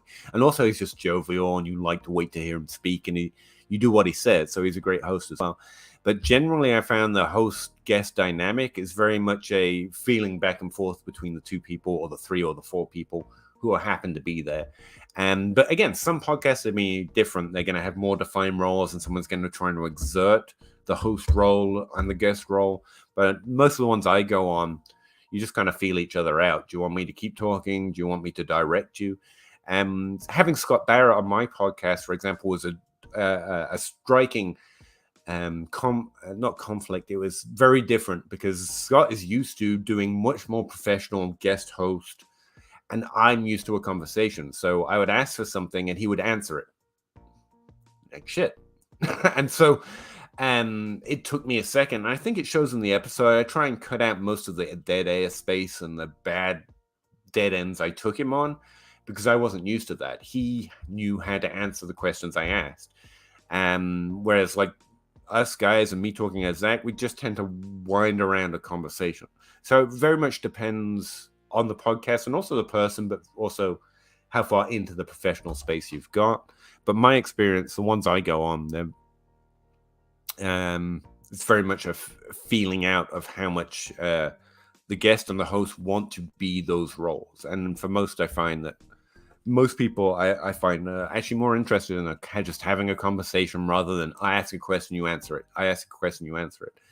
And honestly, listening to podcasts, I prefer those ones too. That's probably why I'm more that way, because that feels very dry. I get bored a lot more quickly when there's a question asked and a question answered, especially since the questions, it's hard, unless you're J-Mike, it's hard to imagine the questions that everyone else wants you to ask. Whereas they get to more of the answers I'd be interested in if they just were talking about the subject instead of asking direct questions. But again, everyone's a different audience member as well as a guest or a host. That's the best I got.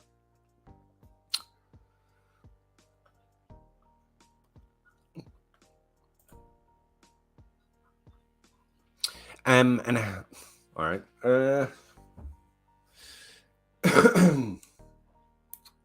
Let's see. I'm realizing I've actually asked you to come on. I think Zach has, and a few other people have as well. So again, I think that's the experience you'd have. You can talk around. If you don't know an answer to a question, it's fair to say, I don't know. But if you have something about the subject, you just express what you do know about the subject, and the other person kind of takes it from there. Now, if you're on a podcast with Zach, for example, he will just move on probably. Whereas if you're on a question with a podcast with me, I will probably if you say I just don't know, I will probably try and answer it in a way that gives you one, time to think about what I'm saying, but two, tries to expand on the subject in general, trying to find something that you do have an answer or something you specifically want to mention. And then when I get to there, hopefully you interject and I will respond to what you say. And that tends to be my host, the way I play host. And I have an area that I want to talk about, so I ask the person about it. And if they don't have any specific feelings, I will start not trying to answer the question, but be talking about the subject broadly. And you can kind of tell when you get to a point where someone has an opinion. And that's what I'm trying to get to. Where in this mass of ideas and information have you found somewhere a wall to put your back up against? And that's what I want to find. I want to find the walls people put their backs up against to launch themselves forward, the areas they find there is solid ground from which to move forward on, because there's so much that is just noise and guessing, and so few things that you can actually put your back up against, or rest your feet on to get a push up, or however I just said it. And I find everyone tends to have ones that I've never thought about before. Scott had some really interesting ones, I thought. So has Zach over the years. With me, it's career year and the history of when things typically happen being so stable, as we've talked about with breakouts before. And so it really depends on who you're on a podcast with. But how it typically works is if you've agreed to be on a podcast, they will send you a link. In StreamYard is how most of them get done. Some use Zoom or whatever else, and you turn up, and usually you just try and get acclimatized to each other. You have a quick conversation. Hopefully you're on time. Sometimes there's a show seat, so you ask questions back and forth about it, but generally just trying to get pretty comfortable talking to each other. Some people just go straight away, but in my experience, most want to get comfortable talking to you as much as you want to get comfortable talking to them. I find it hard to just be in a mood that is easy or would make a good podcast. You warm up as you go. And so having that time to start with is often a pretty good idea anyway, especially for me. Now, if you're a guest, you let them lead, which is a great position to be in, because honestly, as a host, the first thing I do is trying to throw that roll out the window. I just ask about a random subject and hope a conversation emerges, because hell do I want to guide this shit. But on most podcasts I've been guests on, they do have, if not a show sheet, an idea of the things they want to talk about. Sometimes I'm asked on specifically because of content I've done, and they have specific questions about it, which is always the easiest way for me to be on a podcast, because I have the answers when it's purely, how does the sophomore model work? Anyway, so there's that back and forth between host and guest. And anyone who's been on a podcast before, especially if they've asked you on the podcast, they should have enough experience to know how to lean into where you're leaving space. So if you don't have a lot of answers, again, I lean in with talking broadly about the subject. Mike would probably have a following on or a segue question and lead you on to a different subject, because he's much better at it than me.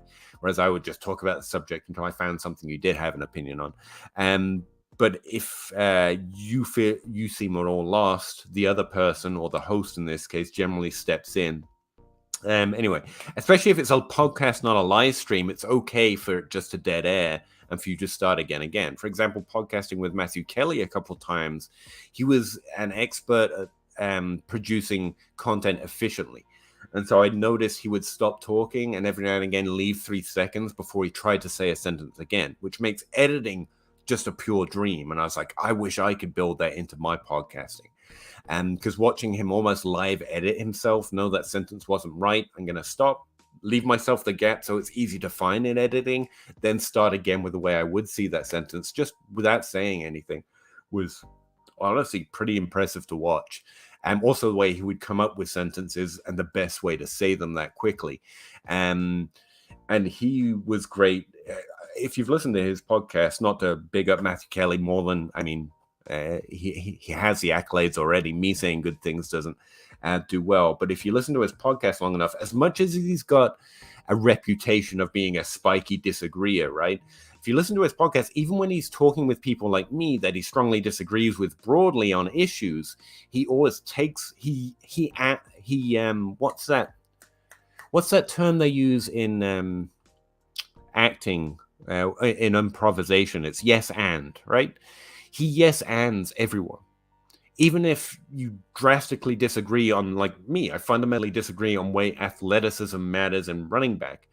But he never puts you in a position to be like owned on his podcast. He will take what you say and say, yes, and that's because this, and he might lead it round to his own point of view, but he never puts the guest on the back foot, unless it's an episode that's literally about trying to fight.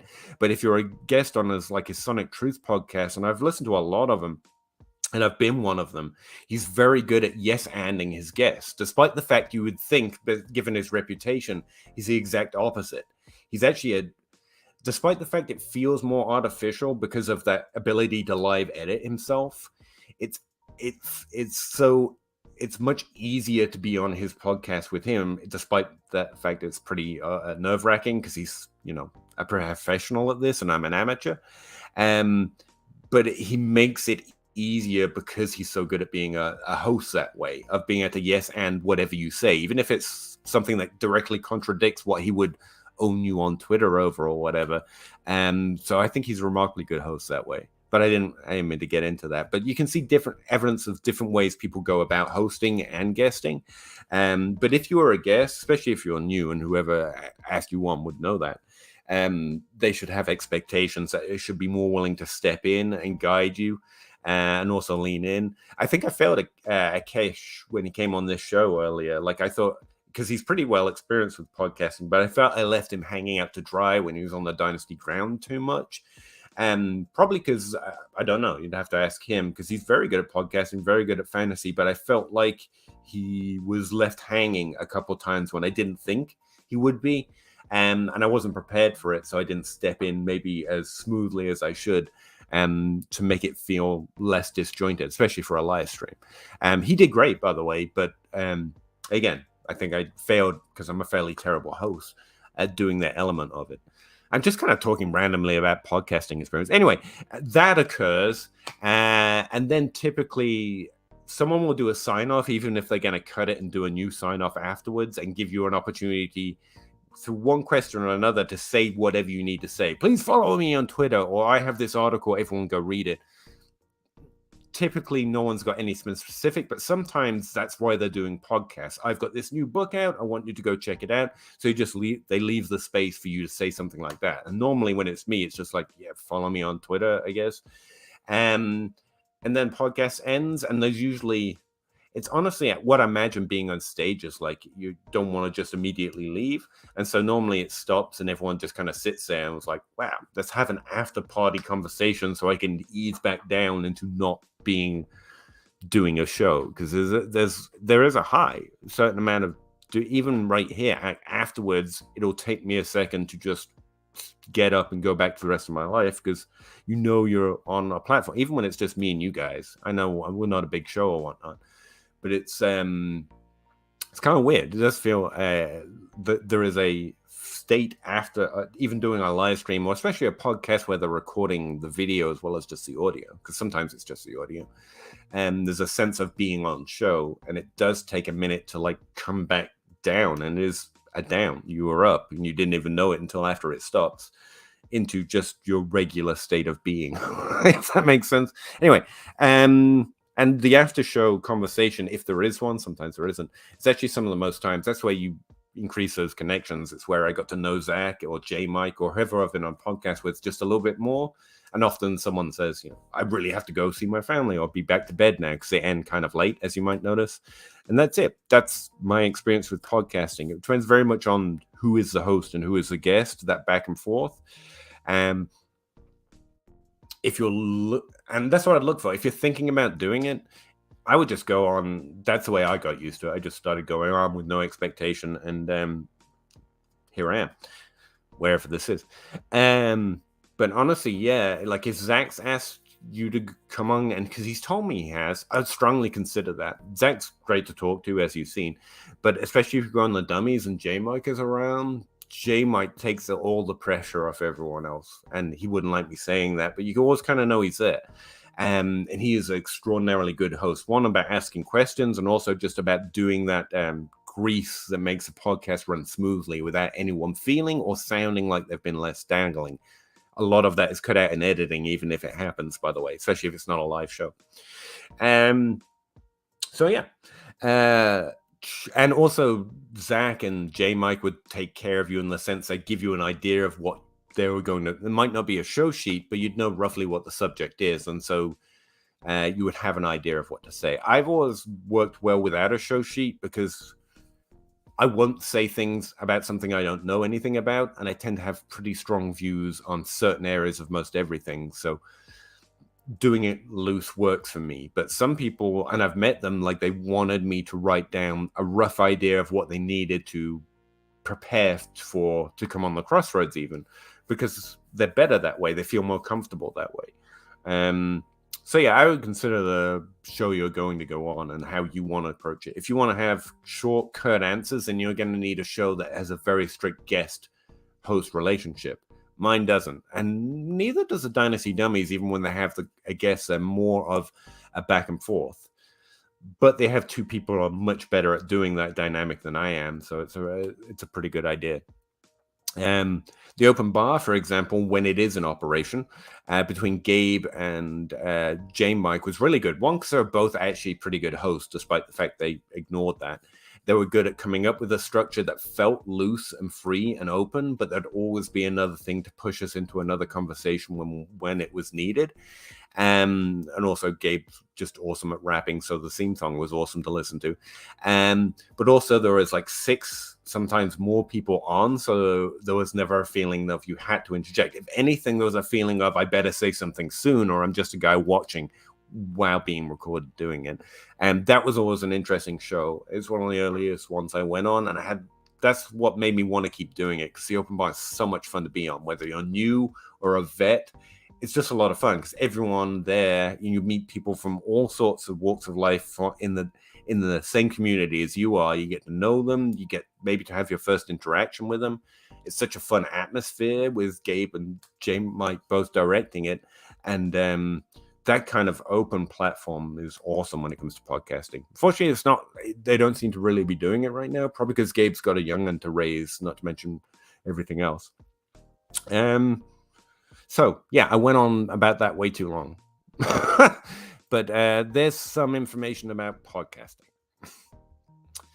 But there are also 2 live chats, DLF one and Pete's personal one. So I think that's why not. Oh, you meant rendering? Yeah, that's true. If you're watching, you're going to see the live chat from whichever channel or platform you're on, whereas I see the live chat from all of them feeding into one space. So it's not that it's not rendering, it's not showing up. Any good bourbon recommendations? Yeah, there's a bunch, obviously. I like Wild Turkey. The cost is relatively low, and yet the quality, it's basically got twice the quality of the cost, essentially. It's a mid-price bourbon that's priced slightly below. What's one that you might know? Maker's Mark is held in most bars and some such, and it's a very smooth bourbon. It's really good. It's worth the money. Wild Turkey is slightly cheaper, like 10% cheaper, and it's the same quality, but it's also got more fire to it, and I actually like bourbon with more fire rather than the smoothness. I like both, but I like the fire as well. And since it's got the cost difference as well, I tend to go for Wild Turkey. So yeah, that's the one I typically recommend to people. There's one it's real cheap, but there's a good version of it in a green label, but I can't remember the name of it. Sorry, I worked in a liquor store for a little while, basically just fun. And I learned a lot about it, but I've forgotten most of it. So Wild Turkey is my go-to recommendation. He really is. It's just also he's like Russ. He's a genuinely nice guy. Most of us are just pretending, but some people, we're trying our best to be good people. I also think Russ and J. Mike at their cores are nice people just acting nice because they're nice. I think they're rarer than we think. Most of us are trying our best to be good people. And I think occasionally you meet someone you're like, you're not trying your best to be good people, are you? That's who you are. That's why I hate him so much. Like, it comes naturally to him. I'm glad you liked the Scott episode. I think it came out well, again, because he's so good. But I felt at sea a lot more because he was much more professional and ready than I was, and I'm best ad hoc, and he was like, here's a question, there's an answer. I was like, shit, now I have to come up with another question. And so it went well in the end, but most of the quality of it was he was good. He reminded me of Sean Siegel. Yeah, I mean, I think Scott's got a lot of roots back to those early RotoViz days as well. Actually, that's not a bad point. I can see how even his voice is slightly similar. He's a very interesting guy to talk to, put it that way. That's a good point. Sean's another one from, I've never podcasted with him, but listening to his shows, while he does expand a bit, he very much subject answer. He's a prepared, organized kind of individual. I'm more chaotic and unorganized. And when I'm watching streams, it's hard to watch someone scoff at questions and interrupt their guests at every opportunity. That doesn't happen on this show. I feel like I do that. I actually hate that too. It comes from loving the open bar. I love the idea of a competitive atmosphere where everyone's trying to get in and say what they mean as quickly and as memorably as possible in order that they that you notice it, and also that it comes across easily and simply and you remember it. But I do hate that. It's something I find myself increasing. Like, I went through a period of trying to learn not to interrupt, to find the timing, and also not to yes and, like Matt Kelly does, that ability to take what someone says and not be like, I'm smarter than you, but take what they said and almost learn from it as you express what you think. Why do I think differently than you is a lot better way to take what someone says than trying to explain why they're wrong. And yeah, I completely agree. I fear it's still a flaw in the way I podcast with other people, though, because I'm so interested to try. When it gets to something I have an opinion on, I'm too eager to say something. They just answer, yeah. That's exactly right. I think it shows an organized pattern of thought, which I do not have. I get a small smile when I hear him say market spread. That's fair. Okay. Joe's working up to it. I think that's very fair. Like the last thing I wanted to do was be filmed, by the way. Like I love when I was first getting into the space, I kind of knew that it was either a podcast or I was going to have to be on a video at some point. And I tried to convince myself it wasn't necessary because I hate it.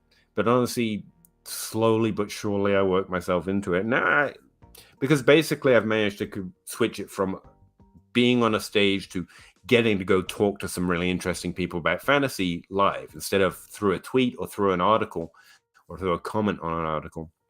You can actually ask Zach and he directly tells me, and that's what I think live streams are so great, because you get to challenge the stupid things I say as we go instead of having to comment, wait for me to read the comment, reply back with probably a link to an article that you've then got to go read. It's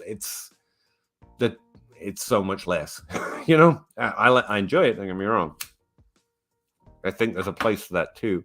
But the fact podcasts before we even had all this social media, podcasts were, in as much abundance, podcasts were a way to have a live conversation about fantasy football. And the minute I got comfortable with it as that, so fun. Yeah. Yes.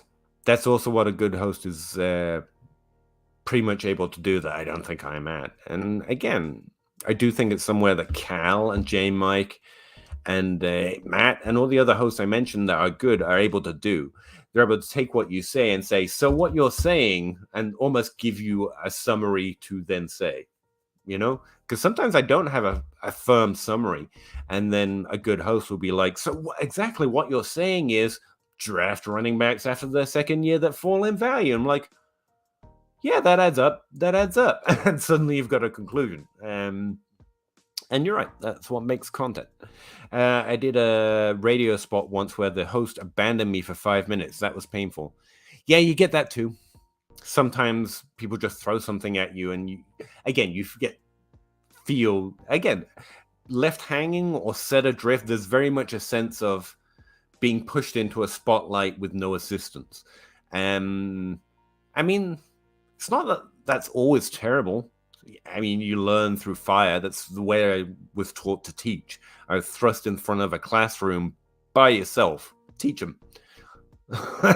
There is some value to that. But I think in a podcast, personally, for me, the good hosts are the ones who can do that without you feeling like you're set adrift, but you very much come up against it. Again, the way I've gotten around it is just learning not to vamp, but I will talk about the subject rather than trying to answer the question. And that's how I can fill space. And as you can see, a lot of space with lots of words, very little said. But yeah, I've been on podcasts where I'm like, man, this just went bad. But again, a lot comes through with editing. And sometimes your experience of a podcast isn't what the podcast went like. Some of my least favorite shows with Jake back in the early Crossroads days, we'd finish recording and we were just mad at each other. Genuinely, not real. I never felt a negative emotion towards Jake. But honestly, it was just a tense episode. And we're like, all right. And you leave it a while because you don't just want to log off like you're mad at them. But yeah, we'd log off and I'd feel like that episode is going to be so bad. And I'd cut it up and I could hear that in the podcast, but I needed up as well as I could. I put it out, and some of those were the most commented on, the most highly downloaded episode. Like those are the ones that people liked because, like you said, we were forcing each other to a place where we had a firm conclusion, and that's content. And you give yourself a day, and suddenly those tense feelings of disagreeing with someone avidly go away. It can get weird sometimes because taking yourself to that place is not comfortable. Like you can't live there. Like constantly being in a avidly defended position, even just for fun, can actually bring out emotions. Like again, we'd end the episode and we'd kind of be mad at each other. Not really, but the emotion would be there even though you weren't mad at the person, because that's where you take yourself to disagree fervently on something. And yeah, it's weird. You kind of create the emotion, but it's not about the person. It's about the argument you guys were not performing, because you're saying the things you actually. Yeah, it's weird. Yeah, there's a weird. I can, not that I understand, but I can kind of get why some actors talk about the process and how it's a spiritual experience. I don't really understand that, but I do get how it could be higher than, it's more than just two people talking. You go through emotions, you put yourself in this, especially when you're acting, so you're creating faces, like more extreme emotions sometimes. I don't know. I could see how it could be I don't know. I still think they take it a little seriously, but yeah, there is a disembodiment almost. I don't know. I have no idea. It came out of the blue. Yeah. Again, you can just be left hanging. Podfathers. Yeah, there's a reason he's succeeded in this business. It's not just because he's got a funny face or he makes good takes or he knows how to wear things that make him look ridiculous and you click on the thumbnail when he's putting the glasses on and stuff, or because he built a website. He's genuinely good at this. I mean, you don't get somewhere like he's one of the few that built it by himself as well. Not just the website and the profile, but built the image and the brand. Like DLF is a group of friends, you got to remember, and they've done it, but they had each other. Matt built it from the ground up because he thought it could be built. He thought there was space. I mean, there's lots of things he's done. He said things about Jake I still disagree with, and we said it to each other at the time. But I mean, that doesn't mean he's bad at this. And it doesn't mean you can't respect what he's good at. And he's supremely good at content and podcasting, making takes that are memorable and action-based and make you understand what he's genuinely good at this content game, and also fantasy, to be fair. He got flaws, don't get me wrong. Lots of people don't like the playing the bad guy attitude, or the fact that he's got an attitude, or the fact... I don't know, but I definitely can respect there's some, like, I just can't do that. And genuinely never again be as good as creating content at him, if nothing else. He's got a talent. Talent can't be reproduced, you know? I think it's fair to mention it. I think you can accept that. Matt Kelly is an example. You can be successful in this industry and wrong on so many things. That's fair. And I would like to say, yeah, ha ha ha. But honestly, we're all wrong on so many things. I think the fact is he's memorably wrong because he's good at being memorable. That doesn't necessarily mean he's wrong more often. And we track each other so poorly, not me and Matt, but us as an industry. Like, who is more right than everyone else? I know 4for4 has remarkably accurate rankings because they're in that one thing and they get to say it at the front of their podcasts. And then there is those Fantasy Pros, isn't it? Tracks rankings, but that in itself is a game. I know how to game that system, for example, and have more accurate. I'm not saying everyone at the top of that isn't really good at fantasy, but it's not an accurate tracking. And then his not taking the L stance, that was more, I think, trying to learn on how to be better at making content that people like, and therefore you get more popular. Maybe I can quit the 7 jobs I do. I don't like that. Like, I don't want that to be part of my process. I think that is wrong. Don't take the L. But I still remember it, and it made him and also his takes more memorable. And I'm not sure that a lot of the things that I think a bad process that he has pushed, like not taking the L, not admitting you're wrong, were just really great ways of making his content and takes more memorable, which is actually what bad fantasy process, but maybe he was actually playing good content there, if you know what I mean. Anyway, I've seen him play in leagues, and I don't think there is a ranking, but I don't think he's like secretly a bad fantasy player or anything like that. I think he's good at this too. And I think a lot of the stuff that people don't like is him knowing what buttons to push to make himself memorable. Part of this is just being memorable, which is why I suck. I'm never going to be able to do that. I'm turning the music off, by the way. It's been playing way too long. But yeah, he's genuinely good at content, and he is good at fantasy, even though, like all of us, he's got some clunkers in his history, for sure.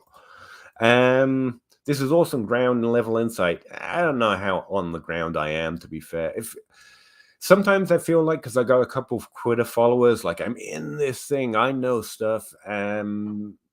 But follow accounts are definitely fictitious, even if they're real people. And other times I'm like, I'm honestly I don't know.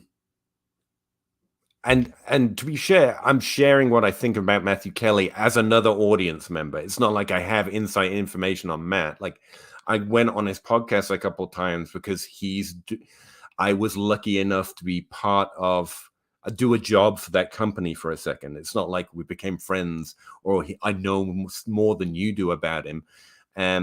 Again, where he's so good at live editing himself, from my experience podcast with him, if you listen to that episode, you basically had the same the exact same conversation we had. The only thing that happened before it was I was nervous because, I mean, that's a guy that's like, I've been listening to your podcast. Him and JJ are the two people that I was honestly a little starstruck, because those are guys I've been listening to for a long time. They were famous in my eyes. And so he took a couple minutes to try and stop me doing that. He was very nice about it, but it must have been a time suck for him when I think about it now, because he just needed to do an episode, and here's this starry-eyed idiot who's going to sound nervous if I can't calm him down. And so we took a couple of minutes just to chat to try and take that away, and I think it succeeded. I think the episode came off fairly well. But yeah, to be clear, I don't have inside information on Matt Kelly or anything. I'm just another audience member. But as someone who's tried to make content, I think I've identified that he's very talented at it, and I try and learn, no matter what you think of a. That sounds like I think bad things, and I generally don't, apart from what he did about Jake. But so yeah, that's nonplussed. But yeah, just to be clear, this isn't inside information on Matt Kelly or J Mike or Zach or anyone. I know about as much of them as you do. I was fortunate enough to be on a podcast with JJ and Matt Kelly once. But I don't know any more about them. What I'm talking about is my experience of watching their content, just like you all do. I have no more information than that, and trying to identify what makes it hit so hard. And I think it's because they're genuinely good at it. It's not just, I don't know, because he's loud or whatever. He's really good at making it memorable. I don't know how to express. If I did, I'd have the talent, and I don't. But he's very good at making content that sticks in your mind, that is memorable, and at least 50% of the time somewhat useful, which is best as any of us can hope for. Or go to his YouTube page. Yeah, honestly, you could get as much insight into watching it. I don't know any more about him. And hey, good point. Hey, Toronto Dave. Well-rounded answer, Peter. I hope so. I hope some of them sometimes are. She might one day decide to go on one. I think you'd have a lot of fun eventually. I honestly, the first time would probably be fun, especially if you choose the right one.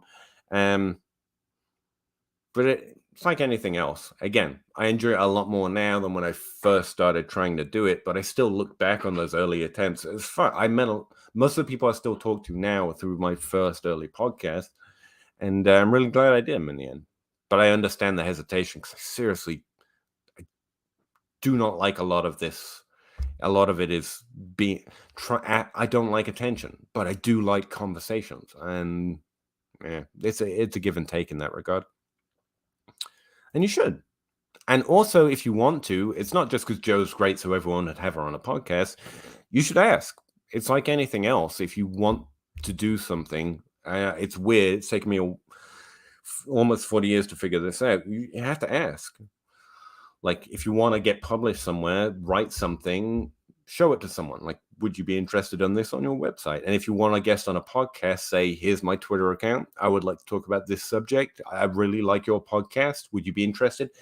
Would you let me guest on your podcast sometimes? Again, like Joe asked me what podcast I am, largely none. And I don't think that's because soon. And what am I going to be on soon? I don't think that's because I couldn't find podcasts to be on. It's because I don't think to go out and ask. So most people you go and ask, would you guess, can I guest on your podcast, would be like, yes, we need guests. And that saves me from having to suck it up to go ask more people. Like, I mean, don't get me wrong. If I go ask and be on, hey, Rotoviz, can I be on a podcast? I'm probably going to be like, yeah, one day, Pete. I mean, DLF won't even have me on, or hasn't had me, I should say, on the main DLF podcast. So, I'm no one. But I think most people running podcasts are looking for people to talk to. So you should always ask. Dave, if you want to be on one, go ask the person who runs it that you like. Can I be on your podcast? Most of them, especially if they have guests regularly, will be like, yeah, that'd be great because I have a schedule to run and I don't have anyone for this date. Are you available? Same with you, Joe. Just ask when you're ready. You'll find, as a community, we tend to be fairly open to that kind of stuff. And I found that even a tough idea of topics on podcasts or radio sports were a huge help in having a smooth show for the guest side. Having a tough idea for topics. I don't know if it has to be difficult or esoteric or particularly challenging, although those are all good things. And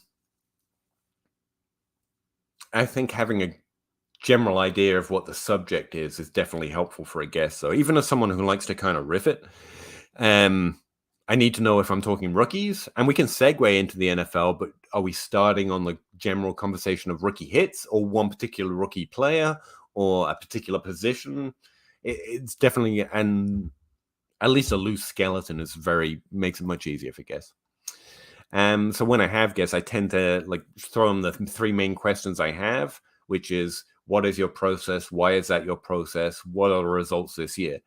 And then give them the subject we're going to try and ask those questions about. So with Scott, that's literally those three questions. And I said, I think I want to talk to you mostly about rookie wide receivers this year. He talked about a lot of other stuff, but that was a framework. And he knew kind of where my head, I hoped, especially as good as Scott is at this game, they knew roughly where my head was at. So those are pretty much my three questions for, if I could ask anyone in this fantasy space, what are your three questions? It's, what is your process for X? Why is that your process? Which is an under-asked question, in my opinion. And then what are the results? Which is an over-asked question for this coming season. Yeah. Don't do it if you don't want to. But if you do want to, I'd recommend biting the bullet at some point. It's never going to be it's always going to be tough to start, but it gets fun. Or it doesn't. You won't like it and you don't have to. But find out if you are interested in it. All sorts of guests and hosts make good. If you don't think you sound like the people you think are good at this, put it this way. The best ones are people who come up who are different. Kuda is one of the best rocket rises I've seen in recent years, right? It's because she's drastically different from Matt Kelly or from Matthew Berry or from JJ Zacharyson. It's not because she's similar to them that she exceeds or has rocketed up. And she's a fan favorite. I'm a fan. She's one of my favorites. That counts. Stop it. It's because she's remarkably different than everyone else and she's doing different things. Same with JJ. The reason he hit is because the way he podcasts and the way he has a crisp, clean, he sounds like he's reading from notes without ever making notes. And yet it doesn't sound like he's reading off paper. The cleanliness of that thought almost is remarkably different from the jovial group conversation between friends that I like to do and largely predominated the space before he started making his late round podcast grind thing. And before that, he obviously rocketed success through a number of other things, and also the back and forth between him and on Living the Stream. So there's a lot to that, and I'm simplifying it. But yeah, if you don't think you sound like current pop, that's a good thing. Start thinking of it that way. You don't have to be anything. You have to be you. You do trying to polish it up a little bit, whether you want to be more mean or less mean or more smooth, and you do find a way of rounding your sentences. I think you develop into it. But the goal is to be a better content version of yourself, not to be a version of someone else's content. Yeah, that almost sounded right. Something like that. Don't worry if you don't have certain things that you think someone would need. That's not the thing. It's being a content rounded version of yourself that you're trying to accomplish. Like I am an esoteric, weird ass, kind of dumb, eccentric professor. Like if an eccentric professor or if an eccentric mad scientist was actually a moron, that is kind of me. And so it's not that I'm leaning into that persona, it's the more you polish up who I am, the closer it kind of gets to something like a rendition of that, because it's a rendition of myself ultimately. And I am this self-hating, but also it's polished a little bit. Like I couldn't exist if I was honestly this self-hating all the time, you know what I mean? It's me, but it's a version of me. It's weird. Acting must be even weirder. Johnny Walker label isn't. Well, that's not a bourbon. It's a Scotch for a start. Also very good though, and that's not what I was thinking of in terms of the green label. I really can't think of that one right now. I used to have one. Some notes somewhere, but I don't anymore. Jaha, I hate that too. Puffer that does it and still does, but he's still one of my favorites. You were talking to John Webb. I don't know I can't find it back, but yeah, and again, I think that's fine. It's fine just to admit that Matt was a really good making a show that you want and enjoy listening to. That's kind of nice. I'm interested in the 10%, which is Dynasty fascinates me. I love talking about it. I love trying to get better. But really, the industry part of this, 90% of it is entertainment. I mean, it's a game about a game. It is entertainment, full stop. Even though some people are gambling on it, some people are making money, it's entertainment. Even gambling technically fits into the play area of society, so it's all entertainment. And he has serious game when it comes to entertainment. You can't really just not acknowledge that if you want to get or improve at it. You got to look at people who are doing it well. Realize some hosts and guests have ADD or ADHD and inadvertently cut people off. Maybe. But it's also that conversation part of it. Like you ever needed to say something so you don't forget exactly the way you wanted to say it. That's an important, again, where you're trying to round what you think into something content form. If you suddenly get like, oh, that's the way to say it, you immediately want to say it. And sometimes it cuts people off. Me, I'm just rude. I do it and I feel bad while I'm doing it, but it's not like I stop talking. Let's see if there's a cleaner way to put that. At a certain point, it's better to follow through than try and cut it off in the middle. Is that a clean way of saying that? If I catch myself early enough, I'll try and back up and let that person talk. But if I have to say, no, you carry on, then I was probably too far into interrupting them before trying to back out. Not because they're jerks or they don't care, but they're about to lose it. Yes, you're ahead of me. Sometimes that just happens.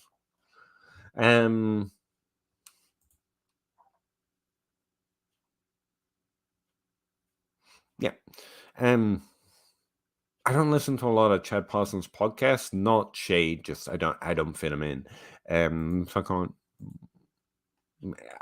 From the ones I've listened to, he seems to be pretty good at content creation himself.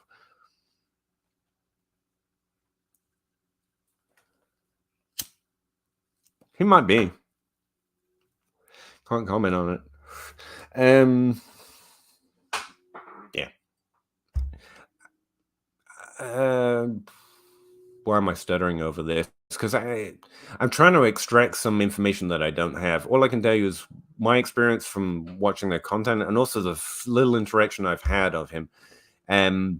He treats his employees extremely well. If you're working for him, he's going to treat you well. He's going to do you right, and he's going to do exactly what he says as well. He's actually, my experience, doing that one small job for the company, so was perfect.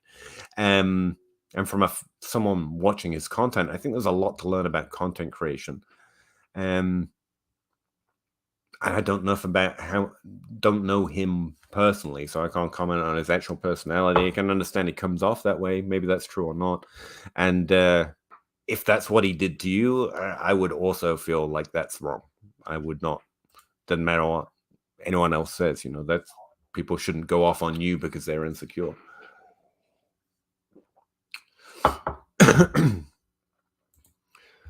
I will admit I haven't listened to a lot of Matt's content in a long time. I get it. It's like Chad Parsons. It's not like these aren't content giants in the space. I just I get relatively small amount of time to fit content digestion in rather than content creation. And so I tend to prioritize podcasts, one that I prefer and two that my friends do because I'm going to talk to them next week. So I make sure I listen to the Dynasty Dummies and the Dynasty Tradecast. All the DLF podcasts are all obviously queued up first because I'm talking to those guys and I want to hear what they have to say in general. And they might say it before I ask on their podcasts. And by the time the week rolls around and there's a whole bunch of new podcasts, I don't always get around to them. So I haven't actually fit in like a Sonic Truth or I stopped listening to them intentionally after the Insulted Jake because that was way off base, like I said before. And I just never went back. So.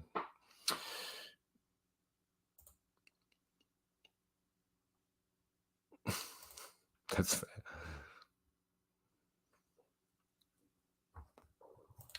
I could say, if someone's treated you bad, you should that's who they are. But I can only comment on my experience. And he did to Jake, which is where that watching his content broke off on. But he treated me as an employee fairly. He totally passed me off. I wasn't going to stoop to his level. Sorry that happened to you, man.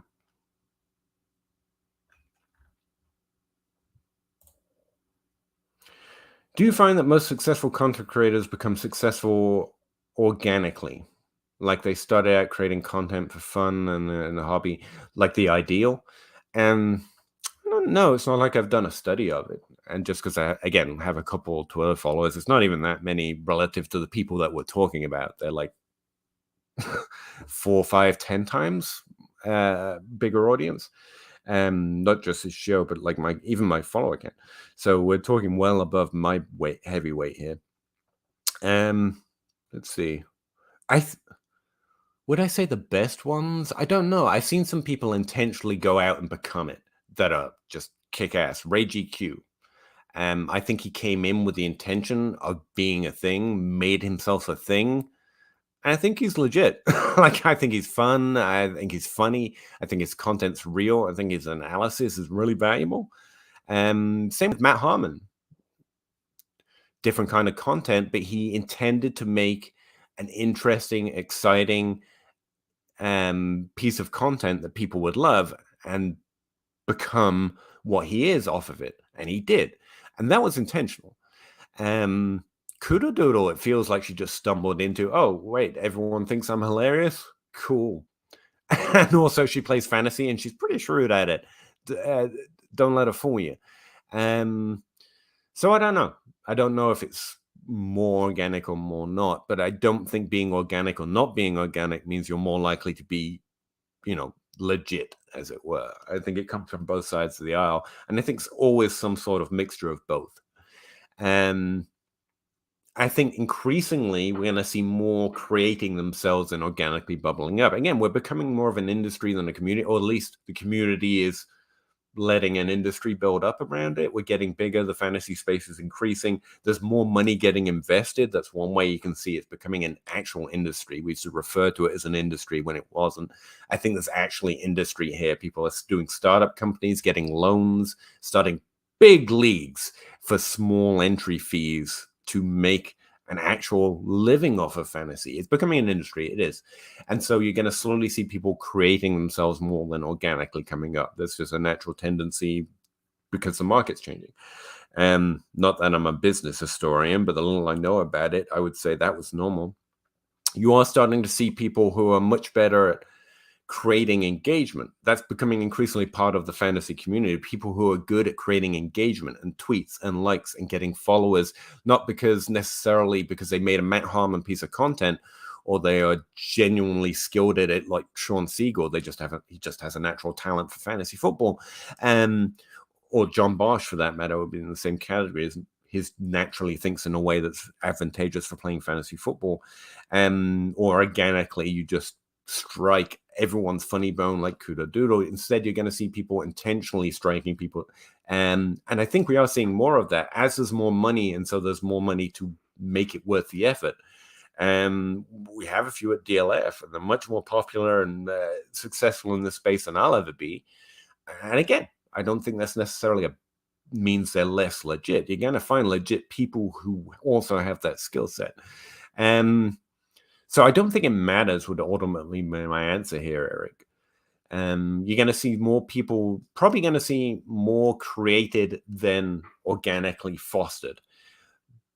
But I don't think that necessarily speaks to quality. Some people we've held up organically because they're just popular and they're not particularly adding an edge and they're not particularly entertaining in podcasts. And honestly, we've got 5 of them that they could disappear, but they organically grew up to be a thing. Sure, they probably exist as well.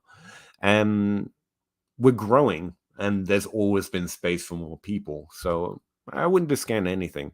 And again, what my history teacher and physics teacher always used to say is their attitude was different teachers are going to work for different people. And if you think about fantasy space as a place where they're trying to, and as I do, trying to help and improve themselves at playing fantasy football, all those different created, non-created, they might just help different people than you. So I think there's more than enough space. And I think it's going to increasingly be, because there's more money, people are going to try to become this instead of organically created. I think that's probably going to become more common. I think it is becoming more common. I don't think it's going to stop that organic growth either, though, because if good is good is good, and we're still more community than we are industry. So there's always going to be a path to organic growth as well. As opposed to someone who's trying to get into created content and make it a full-time job. Yeah, I went on that way too long, but that's probably the answer I got for you. You do fine. And again, I can't speak to Joe's experience here, but the podcast I have listened to him on, and the one that I got to do with him, it was actually incredibly easy. Because again, he's got content chops for sure, in my opinion. He's very process oriented. I've listened to him with continuation. His breakdowns are impeccable. Don't let his bombastic approach. I actually think the answer is closer in the middle. I am process driven, not to a fault. There's a point at which I say there's just a shade of gray here. You throw the dice. Matt's very good at articulating a decision, a process that would lead up to the decision he's made sometimes. He does that sometimes. There is a certain amount of backtracking his answer, looking for what would be a process that led to his answer. Because honestly, there are some areas in this game that you just kind of do have to throw the dice, but he's good at making them seem like there's a process behind him. I think that's honestly why athleticism and player profile, I've been focusing on that, has been such a feather in his cap. Because there's so many ways you can use that to explain what happened, even though it's not predictive or suggestive or there's not correlation. And he knows to hand wave some of those stats away. I've heard him do it on some of his shows. You know, the nerds want to care about correlation, but sometimes correlation there isn't anything that correlates significantly. It's all dice rolling. So why not bet on this thing? So he's not impeccably, in my opinion, process driven. But it's because some of this can't be impeccably process driven. And there are some areas he's just overly dependent on things that sound right. I think there's areas he can improve. There is areas everyone can improve. Yeah. But he's definitely got the numbers, right? If he needs them. And he's very good at articulating an argument. That's really important. He's really good at it. You see, again, all logical, all makes sense, deserves to be said. Here's the thing. It doesn't. That's what I mean. rookies are essentially a gamble. Honestly, you do me to you and me to the world. Every time I've evaluated rookies, we really don't know. We can make better or worse educated guesses. But of the things we have at our disposal to make those educated guesses, I'm not just doing it for the meme. I'm not doing it because of a correlation score. Athleticism, once a player is in the NFL, genuinely does not seem to matter. Yeah, we could argue about some small samples where honestly we know we're arguing stuff you could probably never know about upside and whether you have to be Calvin Johnson built to have Calvin Johnson upside. Maybe. But in terms of success at fantasy at any level that you care to name, athleticism genuinely doesn't seem to matter. To get to the NFL, you have to be good enough with whatever athleticism you have to get there. And that's not to say there aren't outliers on either side. Like Donovan Peoples-Jones probably doesn't stick in the league this long if he's not that athletic. Tutu Atwell, however, probably doesn't get in the league at his size if he's not that good. And yet both still don't matter for fantasy. And so they prove the curves that really don't exist. But again, when we don't know, making a compelling argument with something that sounds right, I mean, why not? Breakout age was a Sean Siegel invention. Matt has made the case successfully enough that we associate it with him. BMI, again, is one of those things that genuinely, no meme, it's just me, you, and 20 other people, and I'm definitely not going to make money at this. I think it's clear at this point. This isn't me trying to stake my claim on an opposite point of view. I looked at it 6 ways from Sunday. I've heard statisticians who definitely know more than me say it does, and yet fall down at simple questions that a moron has. And again, a fool can ask more questions than a genius can answer. I understand that. But like simple hurdles that BMI should be able to jump over if it matters in the sense we mean when we say that. It genuinely doesn't. But it's not like we have anything else that does, particularly. And it makes he's used it to make such a compelling argument that it seems like it should. That's not wrong. It's not bad. It's seeing how he's so very good, and yet it's not a process. Sometimes. He's also a smart man who has strong process skills. Again, he can play fantasy. I would not say I'm a better fantasy player than him or anyone we've talked about tonight. I think all of these people are good fantasy players from Kuda on down and up. So, yeah, it's not like he doesn't have it. But I think it's really interesting to try and find those lines. And where I'm not skilled, I have no natural talent either at content or fantasy football. I think it's really interesting. That's been the challenge for me to find out where that line is. I don't know where the compelling argument meets the thing that actually matters, or really what mattering means. I think if we can take the colloquial sense of mattering, like genuinely, I love breakout age for a really long time, and that creates great hit rates, but hit rates become useless at a certain point when it comes down to an individual decision. Like the majority of players drafted, the overwhelming majority have breakout ages between 18 and 20, which is where the golden band of breakout age happens. So what does it matter? Because the few players that are drafted with like first round capital that have age 21 breakout age, half of them broke out, which creates this weird 50% category because there's value to it, but in and itself isn't, and we're not going to get to the end of the story. Age-adjusted prediction, for example, is a continuation of the thought process, and it's a little bit better at making individual decisions on one player or the other. But even then, not really, because you have to make exceptions and Calvin Ridley rules. And sorry, I'm getting into stuff I don't really understand, but it's interesting, isn't it? And it's not that he doesn't have I would come nowhere near to saying he's not very process driven and isn't doing it immaculately or whatever else you said. But it's interesting, those things you associate with him, I definitely know aren't that. But you also got to recognize that the fact he's able to make him that is just a gift of content creation, we're calling it right now, but it's also just rhetoric and argument, and where there is nothing to put your back against, as I said earlier, you have to just make a gamble. And it's a solid thing to make a gamble on. He's made it he's made lots off of it, and it's valuable. I doubt you're talking to me there. He is very, I mean, he literally owns one of the biggest analytical webs. He's definitely very analytical. Was it? I've forgotten. I don't know what I said, but I'll take it. And the reason I'm sticking around, by the way, is because I was late. I feel like I've got some apologies to make up for, so I'm going to push myself into sleep deprivation for tomorrow for you all. That okay. Yeah, I'm not saying like you.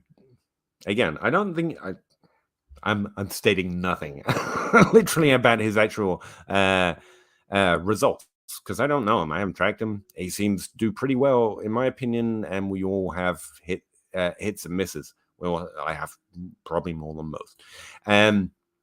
Definitely worth considering.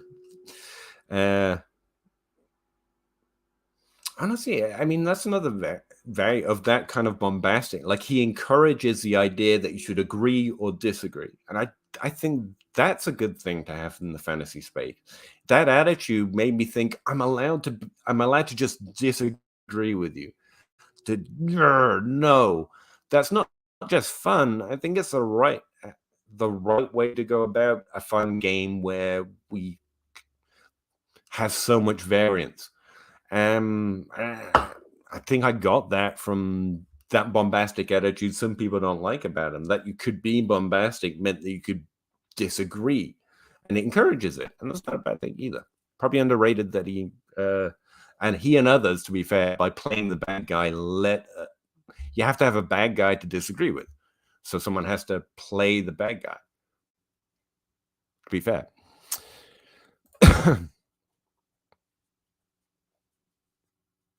Nate Liss, yeah, I've talked with Nate Liss a few different times about different things on Twitter and stuff. Seems like a solid guy to have a conversation with. I enjoyed it. No, I'm not, but I know Jack Daniel's Green Label. But it's a cheaper brand whiskey, which usually is like what people drink when they have no money. They count out change to buy it. But there's one particular brand that's a Green Label, which is like specifically brew. There was a big story about it, specifically actually a bourbon, so it's made in Kentucky, and it's like not, you can't count change out to buy it, and it's actually a decent whiskey. It's meant to like discount Jack Daniels or as good as Jack Daniels. I tried it, and it wasn't far off, but it was nowhere near as good as Jack Daniels, which is made in Tennessee, so not a bourbon, to be fair.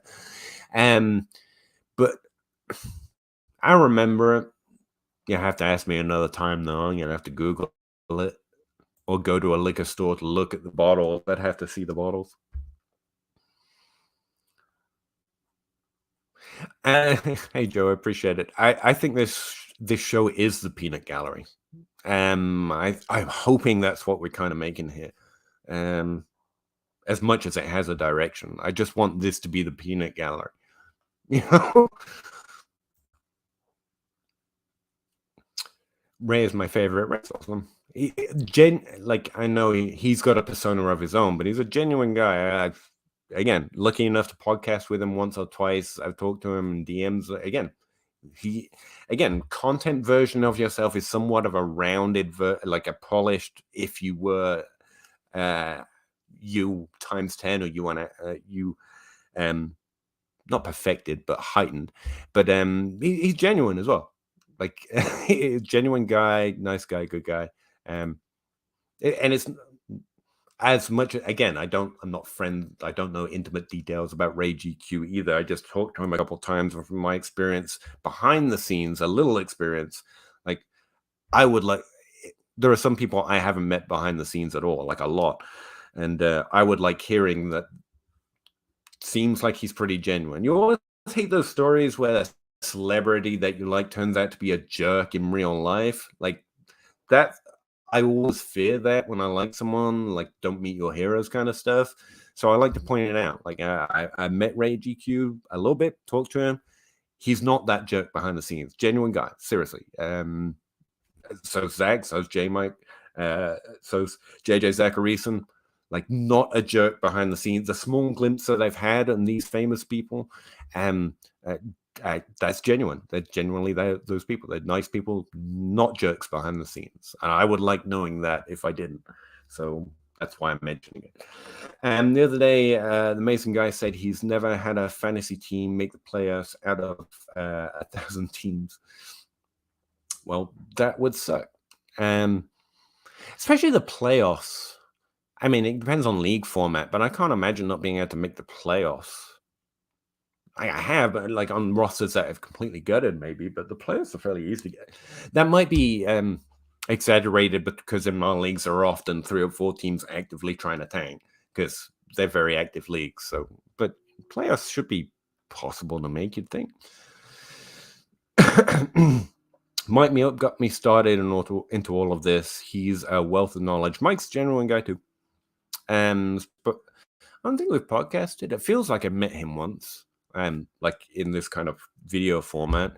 I know, but I've definitely seen some of his tweets, and he's in a group chat with me once, or he was at once. Yeah, wealth of knowledge, and just wants to help people, wants to get better at fantasy as well. I like him. Probably.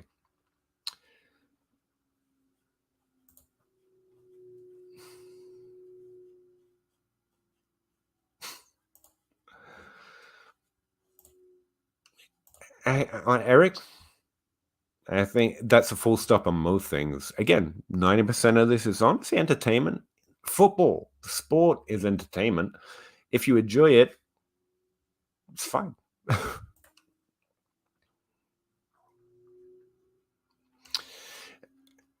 It sounds like a joke, Joe, but also honesty. I'm actually reading a lot of Terry Pratchett right now. The Moist Van Lipwig series, the ones where the con man is getting put in charge of a lot of different businesses to improve them by the tyrant of the city. I know it's a fun storyline. I'm actually enjoying them quite a lot. But where he's a con man, he's got these little sayings about himself, and one of them is, if you tell people the truth, but the truth is, I can't remember how he says it because I'm not Terry Pratchett, obviously. But essentially, if you tell people a truth that sounds like something you should lie about, people are thinking again you're joking. I think that's a fun self-defense mechanism. Potentially that, but I think it would be really hard not to get in the playoffs if you had 1,000 attempts. Like, you should get there by plum chance and variance. You should make the playoffs in one of those.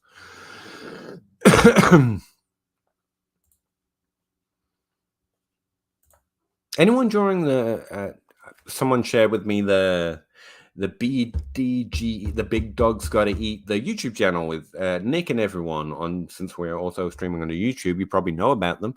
They're starting this huge 1,200 person league. Anyone planning on joining it? Slightly more high stakes than I would like. It's doing it through NFTs and stuff, and I think over 3 years the entry fee will ultimately end up being like 350 or 3 to 3. I don't understand NFTs, but you have to buy an NFT to get into it. Sounded like an interesting idea. Since I was here, thought I'd ask.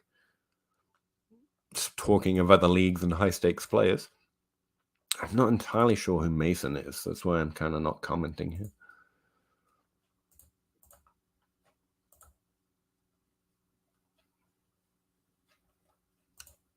Volume is, and some advice I got on YouTube, by the way, to this comment, Todd. I don't know, actually, I've skipped enough. I don't know what it's about, but someone said it's not so much about, podcasts are about a schedule, producing regularly scheduled content so people know it's there when they're ready to listen to it for their morning commute or whatever they plan to listen to it. YouTube is much more about not so much scheduled content, but a volume of content. So, for a podcast, it's better to have, if you have 10 recorded, it's better to release one every week at the exact same time. Whereas on YouTube, if you have 10 recorded, just upload them. It's more about the volume than the regularly scheduled programming. And I thought that was an interesting observation. I don't know how true it is, but it was an interesting, apparently, the way YouTube works different than podcasting. I think most people blur those lines, though, Joe. I'm trying to create content and entertainment, but I'm very much on the trying to improve fantasy, my game, and hopefully at some point someone else's.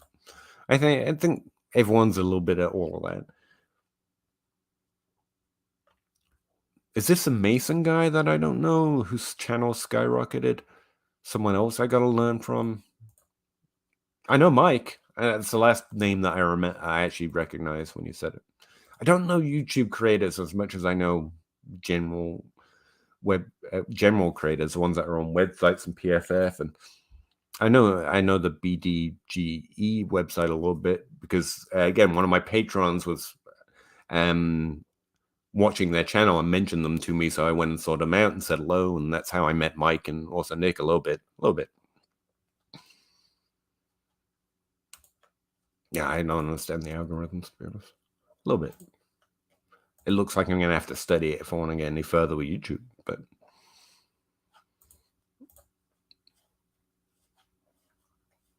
it's definitely not my thing. It's not even about the barrier to entry with money, as we've talked about with gambling in general. It just gives me an icky feeling. I think competing with your friends and trying to predict the future and ultimately or it being a feudal, I find it fun. That's why I play. That's a weird part about things like BMI. It literally changes if they eat a little bit more, but we talk about it as aesthetic. It can't possibly be helpful, but it makes a compelling argument.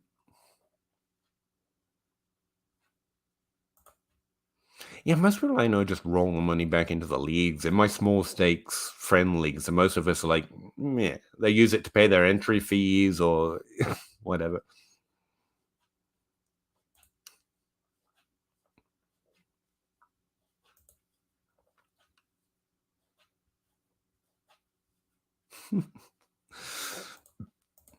Again, I'm going to Dynasty Outhouse most of this stuff. If you enjoy playing for money, do what you enjoy. If you enjoy playing to win or just to have fun with your friend, do it for that reason. Like, I don't fun shame y'all. You can have whatever fun you want as long as it's legal and doesn't hurt anyone else, obviously.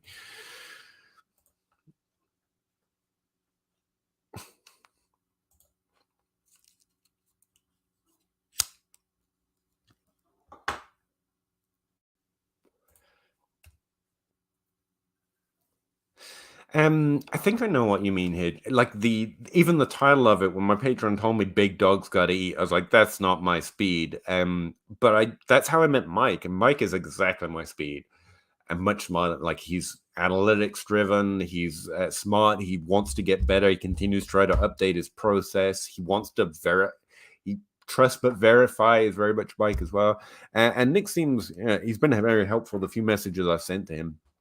He seems very busy though. Sometimes you don't hear back, but he looks very busy with that channel, so that's understandable. But again, it's like the bombastic nature of man. I can see the value of it. I can appreciate it, but it's not my. I think that's a good way of saying it. It's not like it's my speed.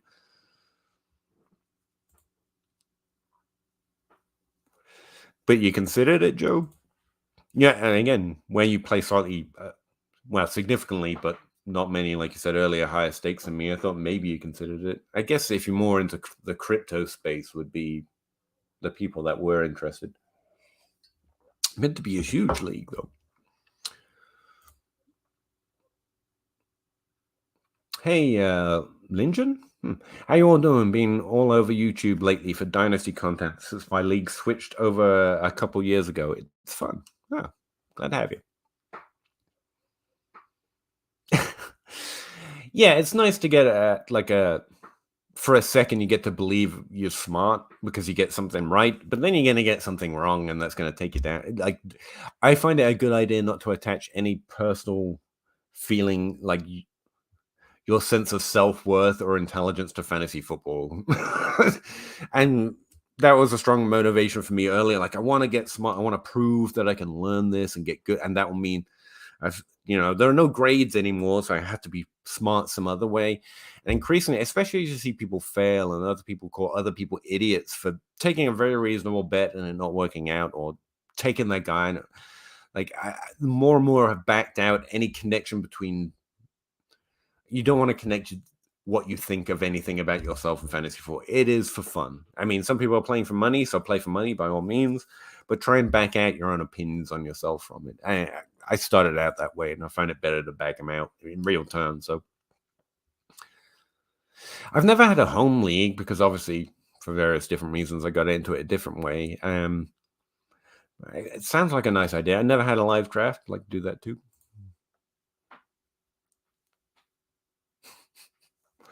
Well, you're allowed to say that because they're your friends, I guess. It's the fun part about friendship, right? Yeah, I don't BDGE too much. Yeah, very popular. I assume they make good content.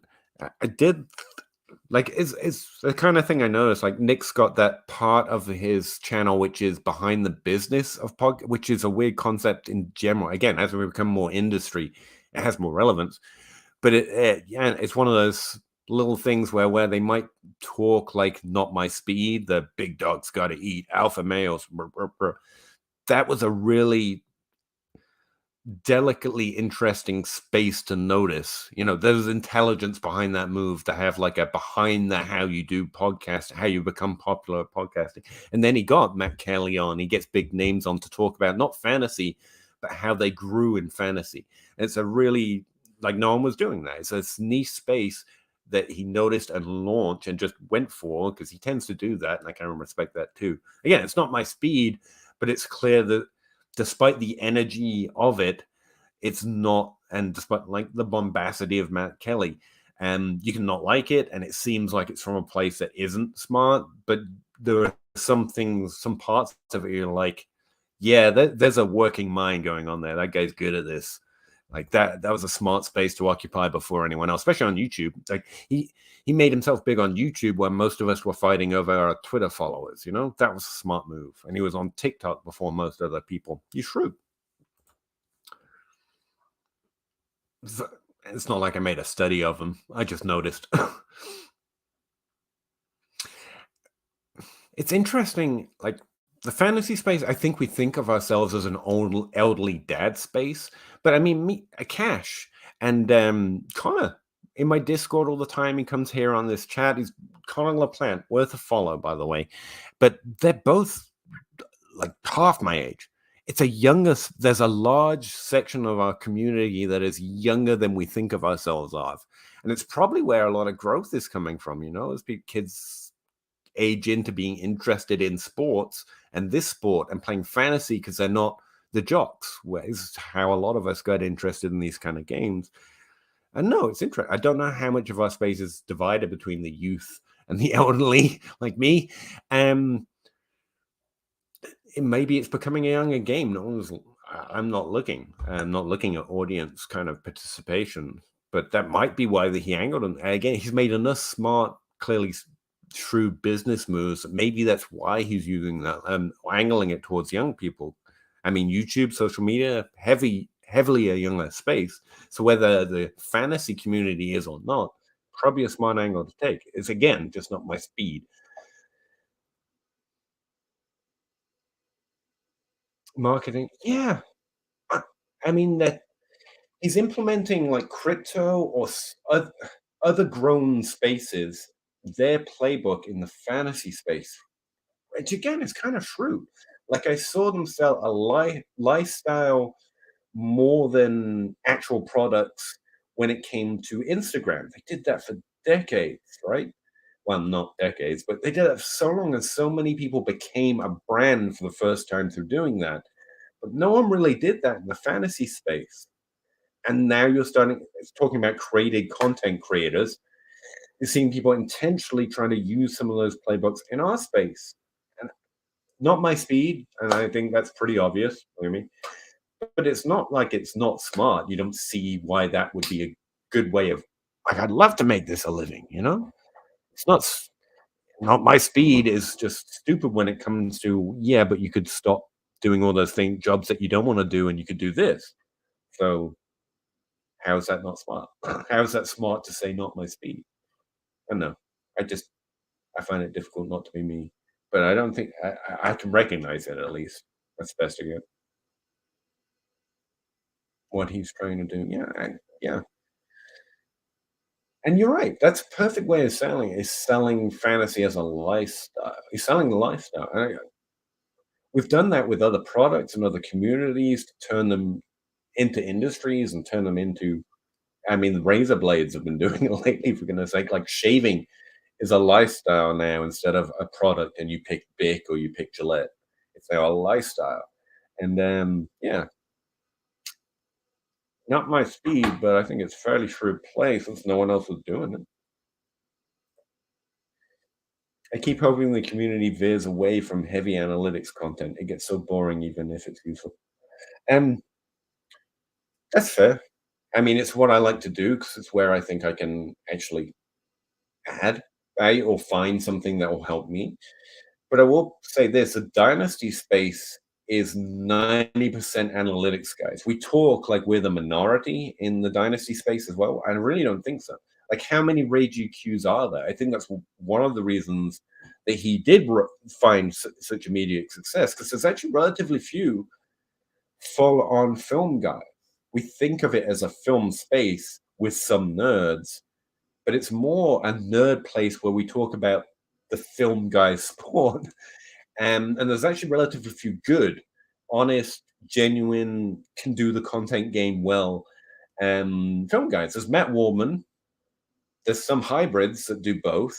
There's Ray GQ. I like Zach, but he's busy being an engineer and a dad most of the time.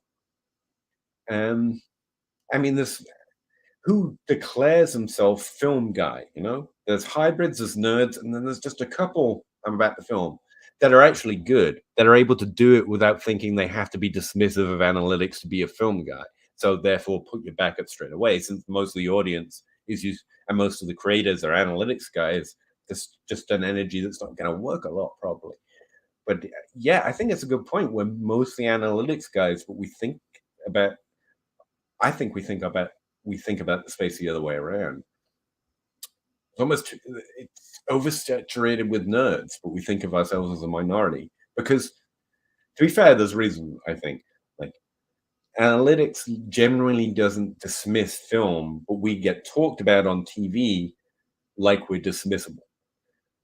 The tone isn't even on most sides, and I think that's why we get to think of ourselves as the underdogs, the small guys. But really, we're the majority of the space. I think that's a good point. Why are Eckler and Fournette so far in value? Good question. Fournette shouldn't be drafted that low this year, even in Dynasty. And Eckler is because he feels younger, honestly. That's why. And I could try and make up a better excuse, but we think Eckler is earlier on his career because we've been hearing about Fournette for longer. He's changed teams. He's on team. He's on old man Brady's team. Yeah, this is probably the last year they're significant bets for points, both of them. Eckler's a good 2022 bet, so is Fournette. If you could sell Eckler for Fournette plus, great dynasty move. That's a good point, Brandon. I don't think I framed Eckler in that light. I tell you what, who does? It just occurred to me when you said that. Jeff Bell from Fantasy Pros. He's big on Eckler, and I think he's made the same point that he's older than people think. But yeah, that's a really good. I hadn't thought about it that way, but you're exactly right. Maybe we think he can only have a good season after a bad season, perhaps.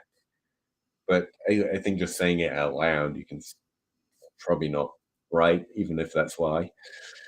If I created content, it would be openly about my fact-based opinions that strictly affect. I mean, you know, there is nothing that is strictly fact. Numbers don't lie, but they can't be looked at without being observed, and therefore they're immediately subjective. You know what I mean? It's like Eckler. We think of him as younger, he's the same age. And sometimes you literally just don't run that across your brain the right way. And also, I mean, the other reason is the group is so good that if you just stick with the group and only have a few outlandish sanding takes, you're gonna be pretty good. As long as you're as long as you're pretty close to what the group think, and what ADP suggests, actually hits pretty hard. ADP versus any one person, ADP probably wins over a 3-year period easily, actually.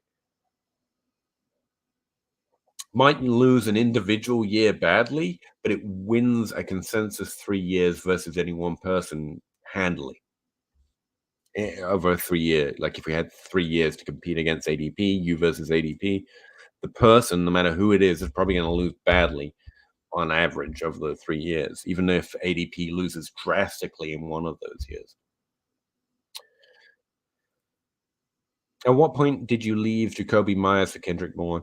Um, I don't think I left. I wanted to keep my end in, as it were, on Jacoby Myers because what he did seemed like a pretty likely outcome. I thought he would get the touchdowns if he did it, though, which is where Bourne still got to happen anyway.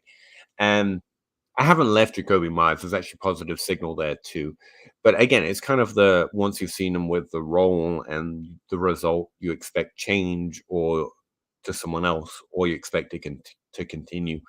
And it actually happened mid last off season because I've liked Kendrick Bourne for a while. He's overperformed expectation based on his ADP for a few years now. Like people think replaceability at wide receiver, especially in a bomb role, is more given, and it's not. Like especially where his draft capital is to keep getting jobs and target share on multiple teams. Like he's better than fantasy will ever have to think about him as. So I'd noticed him and Pascal for the same reason a couple of years ago, actually. And then with the growing hype of Myers, because Cooper got on Myers, that's why. And Cooper makes everything so popular because he's again so good and so funny and good at this that everyone believes him when he says something. That Myers just quantum leaped Bourne in value, and so it started to become relevant to point out that Bourne wasn't too far behind him in terms of positive signal and was free in comparison at that point. So the liking Bourne on the Patriots actually started mid last off season because Cooper made it, and he's right to. But everyone believed it because Cooper's saying it so much that it became a good idea to consider Kendrick Bourne. No, Kid Coop, Paris Campbell is finally going to break out this year. Remember this moment, Peter. He's not. But honestly, I respect all truthers, especially if you're able to hold on. It's so hard to do. I wish you well. I hope it works out for you. I don't think it's very likely. Then again, I didn't even like him as a rookie, so I would say that. Just a hater. Dismiss me. Prognostication, prediction is my superpower. That's nice. It's not mine. Way too impatient. No, no, no. You left him, Peter. Did I? Fair enough. I left him for Bourne, and I got 3 touchdown games. So I'll take it. There you go. Tell me how Traylon Burks isn't the next Nikhil Harry. Go ahead, do it. Again, this is one of the most questions are. I don't see how you compare them. Nikhil Harry was a bust. I still can't find a lot of reason in my process that would have suggested because I tried to go for things that are true before, during, after. I was still using market share too much at the time Nikhil Harry was drafted, and yards per team pass attempt do put them in slightly different categories. So I'm hoping that has weeded out some of the difficulties or some of the reasons that Nikhil Harry looked like a much better prospect than he was. Um, but honestly, their production doesn't compare particularly well. 3 yards per team pass attempt adjusted by age particularly well. Again, Nikhil Harry was largely boosted up because of my preference for market share at the time. Um, let's see. Maybe I'm wrong on that. Again, we make a lot of mistakes while making assumptions. So why don't I go?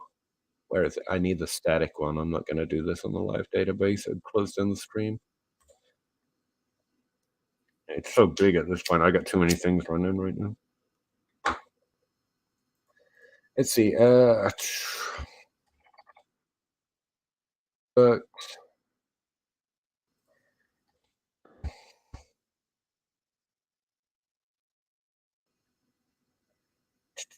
Yeah, Traylon Burks broke out at a later age. Nikhil Harry broke out at 18, so he's not the breakout age star that Harry was. That immediately makes him different, since that's one of the things that I really liked about Harry at the time. Again, it's how I learned the differences of how breakout age isn't all that it was cracked up to be, as I cracked it up to be in some cases. Live and learn. We try and do better. Where's yards per team pass attempt? Played 6 games. Yeah, there you go. At age 19, Nikhil Harry was running at a 2.7 yards per team pass attempt basis. Again, he performed better young, but that was Traylon Burks' rookie year.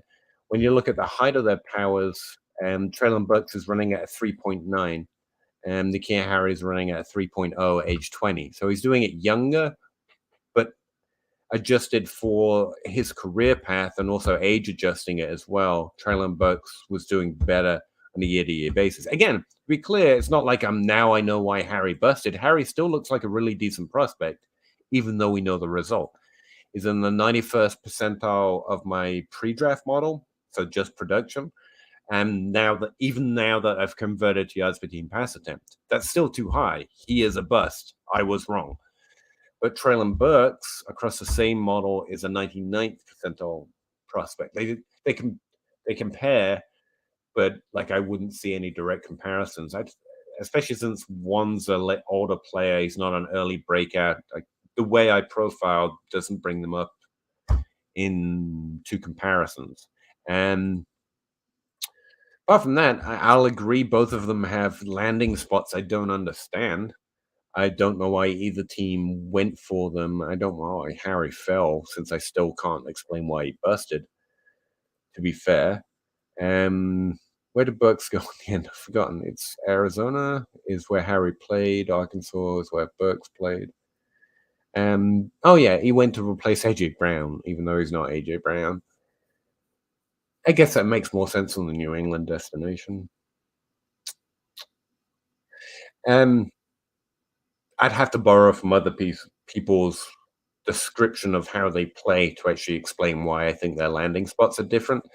But in terms of how I look at college profiles, even though Harry is a significantly high prospect, he would have ranked fifth overall in my pre-draft model for that year. Burks ranks first and is in a higher percentile of the model in general. So it's not like they don't compare, but I don't look at players that way. Maybe. Um, Christian Watson's a bust. I don't understand why people just went out on Burks. I don't. To me, like Drake London has all the metrics as well. He's second overall for me, I think, at wide receiver.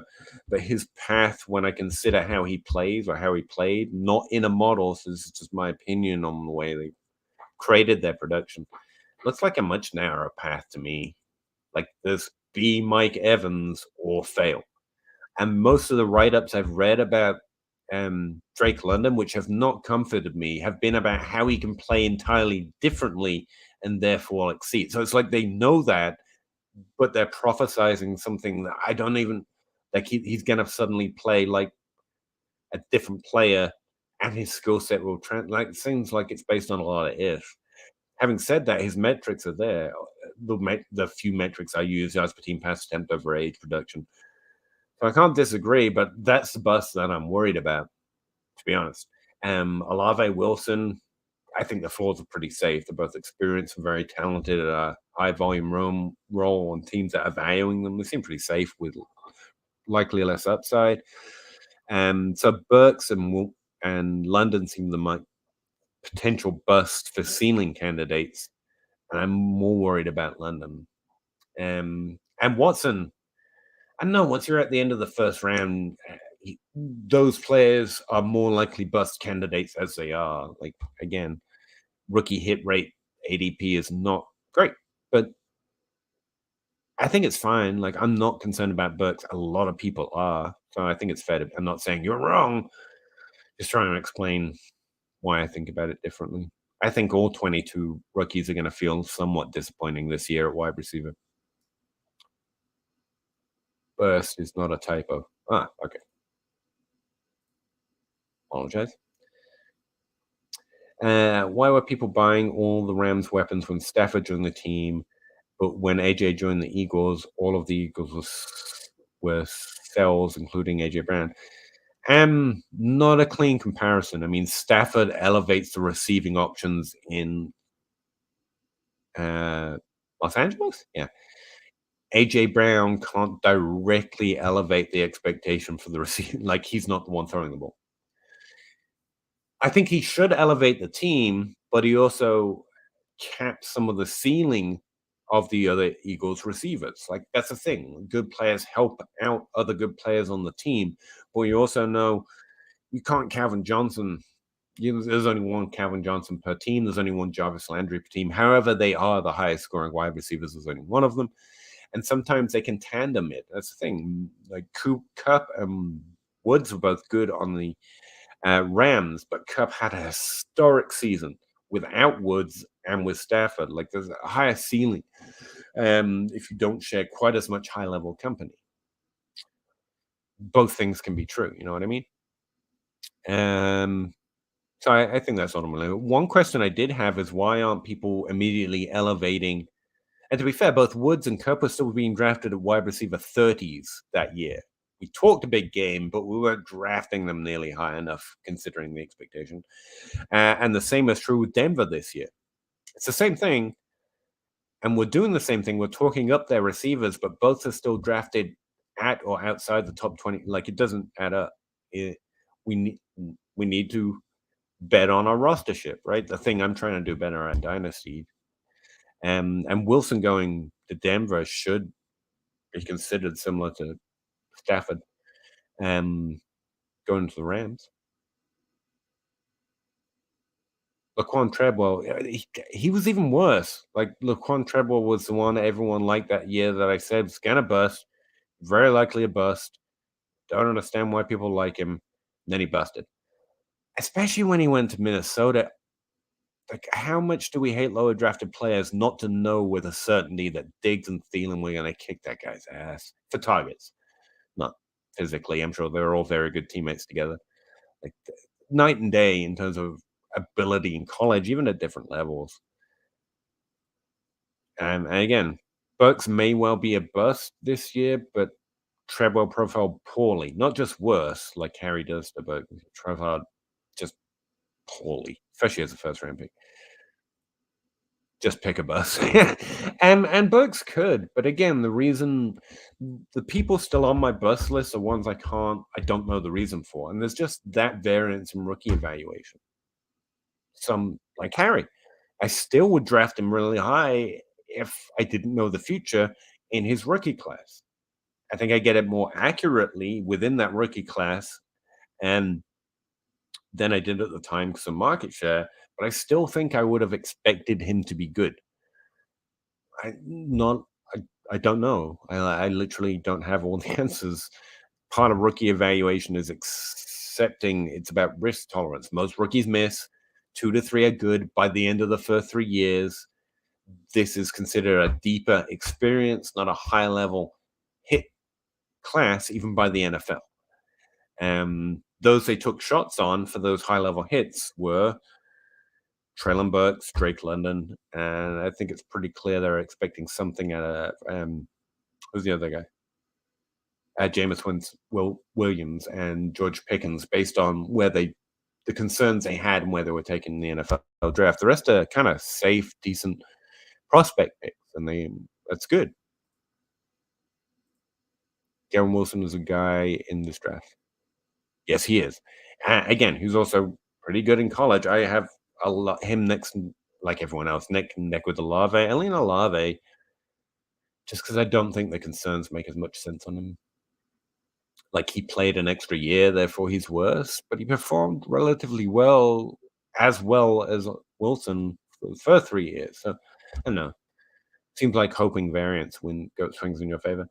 Goff made the playoffs with the Rams, though. His ADP was decent before the Stafford trade. Yeah, because we thought there's a balance between receiver and quarterback, right? And if your quarterback is down here, your wide receivers have to be up here for both to be significant producers. But if you elevate the quarterback play and you still have good wide receivers, that's why Stafford should have improved the ADP of Cup and um, Woods. But in fact, they were both still drafted in the 30s, and most made the wrong bet. If they were making a bet, they would stump for Woods when Cup was the one who proved to have a higher ceiling back when with Goff. And same things happen with Denver. Everyone loves Denver and Sutton and Judy, but despite the fact they've been performing down here, they weren't even as good as Cup of Woods, but with low level QB play, Wilson arriving should elevate everyone. And instead, they're being drafted at or below where they were last year. We should have risen on them, and we haven't. That's why I'm comparing the two. And since Wilson directly elevates everyone's expectation in that office, I think that's fair to say. Since we've seen so few of these moves in prime, it's hard to know for sure. This year, we're going to have a lot more data on it. I think that's fair. Sorry about my puppeteering. Sometimes I think clearer with a physical way to look at it. He should. Stafford clearly is a different kind of cat. Like, that's the thing. We thought Stafford was good. We thought Wilson was elite and just held back by the system. So why hasn't there been a bigger effect on, like, I don't think we eat our own products sometimes. Bake our own cookies, drink our own milk. I don't know. Crazy. I just trade Fant and a 223 thirds for an early to mid 23 second. Wow. I mean, I trade Fant for the second. It's weird that you have to add the 2/3, but yeah, I think Fant's a top 12 tight end, which isn't particularly exciting. So, what are your thoughts on Traylon Burks? I imagine this question came in after I was talked about him for a while. He's my wide receiver one this draft class. There's heavy bust potential all over the 22 class as well, and I actually feel an inclination to trade down into safer players like Olave and Wilson and David Bell. Partly safer because they're cheaperness, but also just because their skill set and the way they were drafted into the NFL, it feels like there's a more skill floor there. But he has the best profile across the way that the age-adjusted yards per team pass attempt that I use to rank players, plus draft capital after the draft, and Traylon Burks comes out as wide receiver one. There's heavy bust potential this year, but that's where I have him. I'm drafting him in best ball leagues because my expectation of the highest drafted wide receivers in a draft class should have at least second half points per game advantage in the rookie season. Even if they won't finish inside the top 24, there's a per game value in rookies. Tall height, jumbo height, and lack of separation are all things I never draft in wide receivers. I know that might be a good list. Again, I don't know. We could ask Zach when he's back. He likes Traylon Burks a lot though, as well a lot. That was a bad sentence. So I imagine he disagrees with the list or how well he fits on that list, but I can't evaluate him, man. It's not what I know. I just don't see how his value can decrease by the start of next year. People will evaluate him just by having a different quarterback. Who are we talking about here, Brandon? London, that is. That's fair.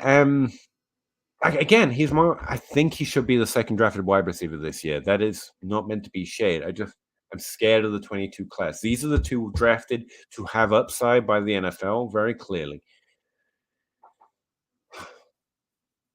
That means there's more bust risk. If it's a smaller target hit, there's less chance you hit it. Just simple the way it works in my head. Um, and that's fair. Neither of these players have to do Justin Jefferson or Jamar Chase type things to remain or elevate in value. To be clear, he needs 400 yards. He needs 600 yards. Easy for a player like that. Um,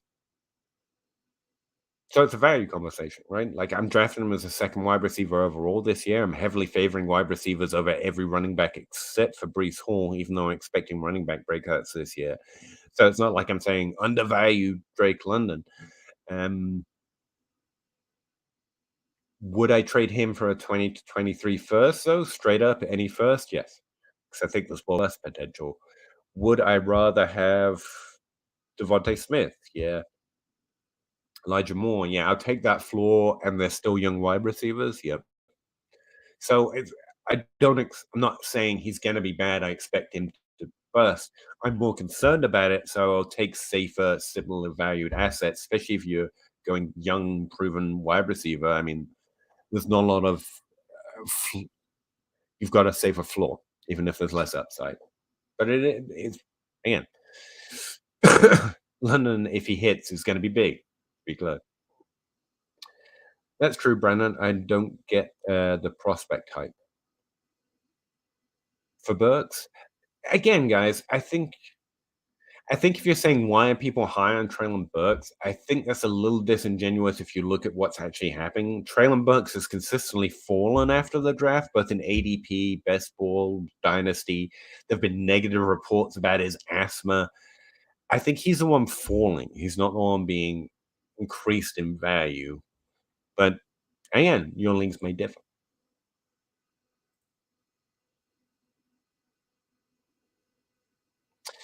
A good QB will increase the size of the pie much more than a good wide receiver will.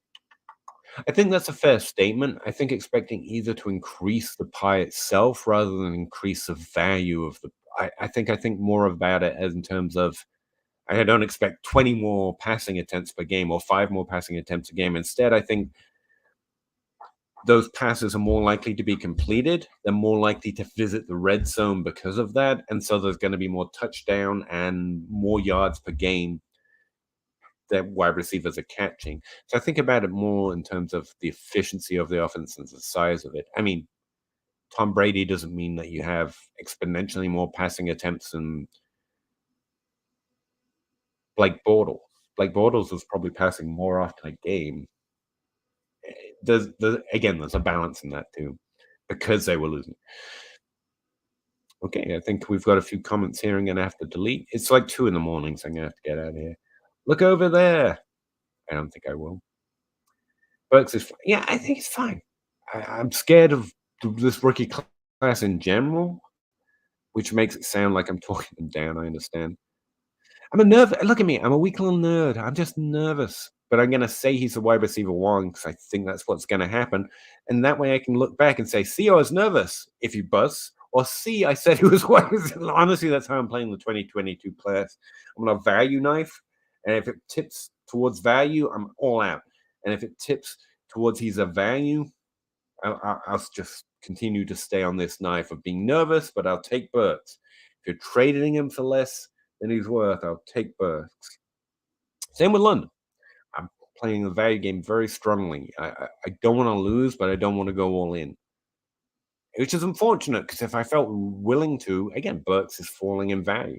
Chase fell in value before the season started. There's a similar path there, but he's not Jamar Chase. That's the thing. Did they? Burks and one like Wandale was like a running back for 2 years in Nebraska, though. Do you mean like in his 3rd year when he finally got to an FSB conference, CFB conference, they were playing a similar game? Wait, I'd be interested in your answer, but it it's not like it doesn't factor in because it doesn't matter. I don't know how to value it, but I really enjoy hearing what other people again, I try to value it in that second half of the process, which is what's made me nervous about London, to be honest. Um People that do evaluate skill sets say London's skill set is in college, the way he played doesn't translate very well or very often to the NFL, which is why they often rely on the idea that he can